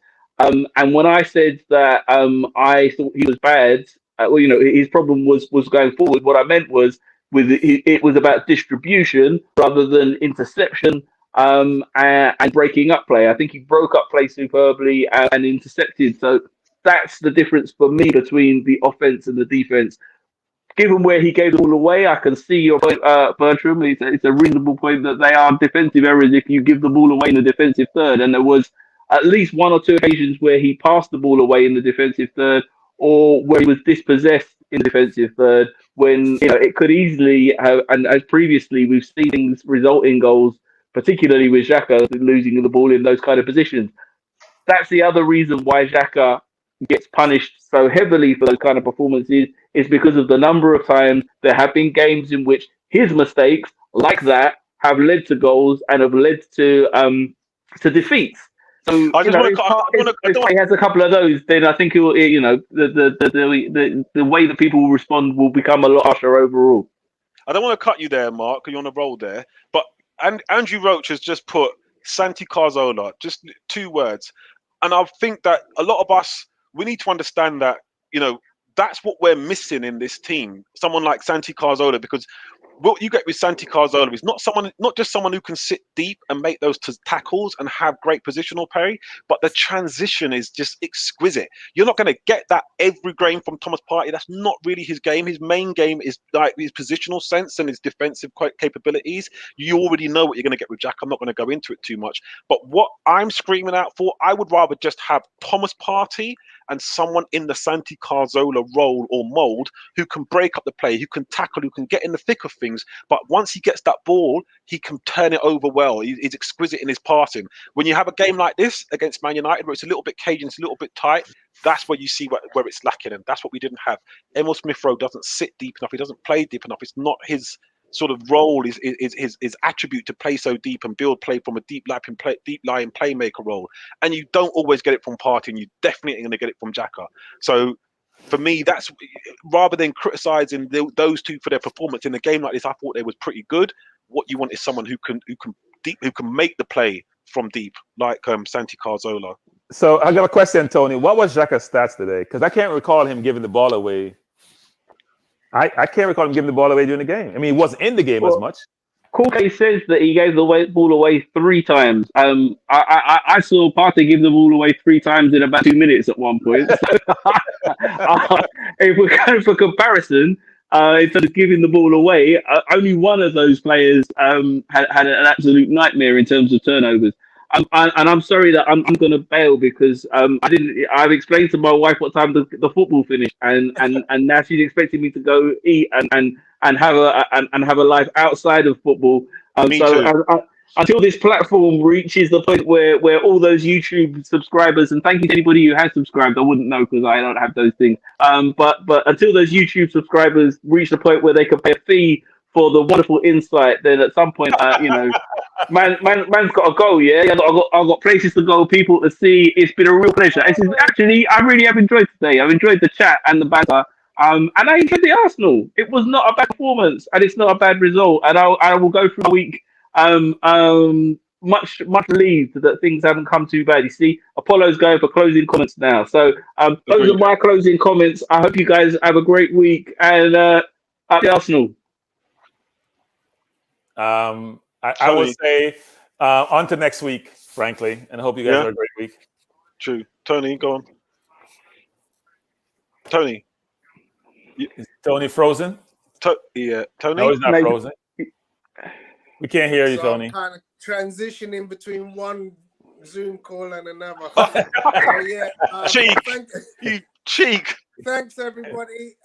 It's been great. I look forward to our next get together with what? We've got 24 hours left in the transfer window, haven't we? Yeah, is that Monday? Yeah. Transfer window. You know, we've done all our business. Anything interesting has happened already. This is the Arsenal. Or Sunday, Shakti.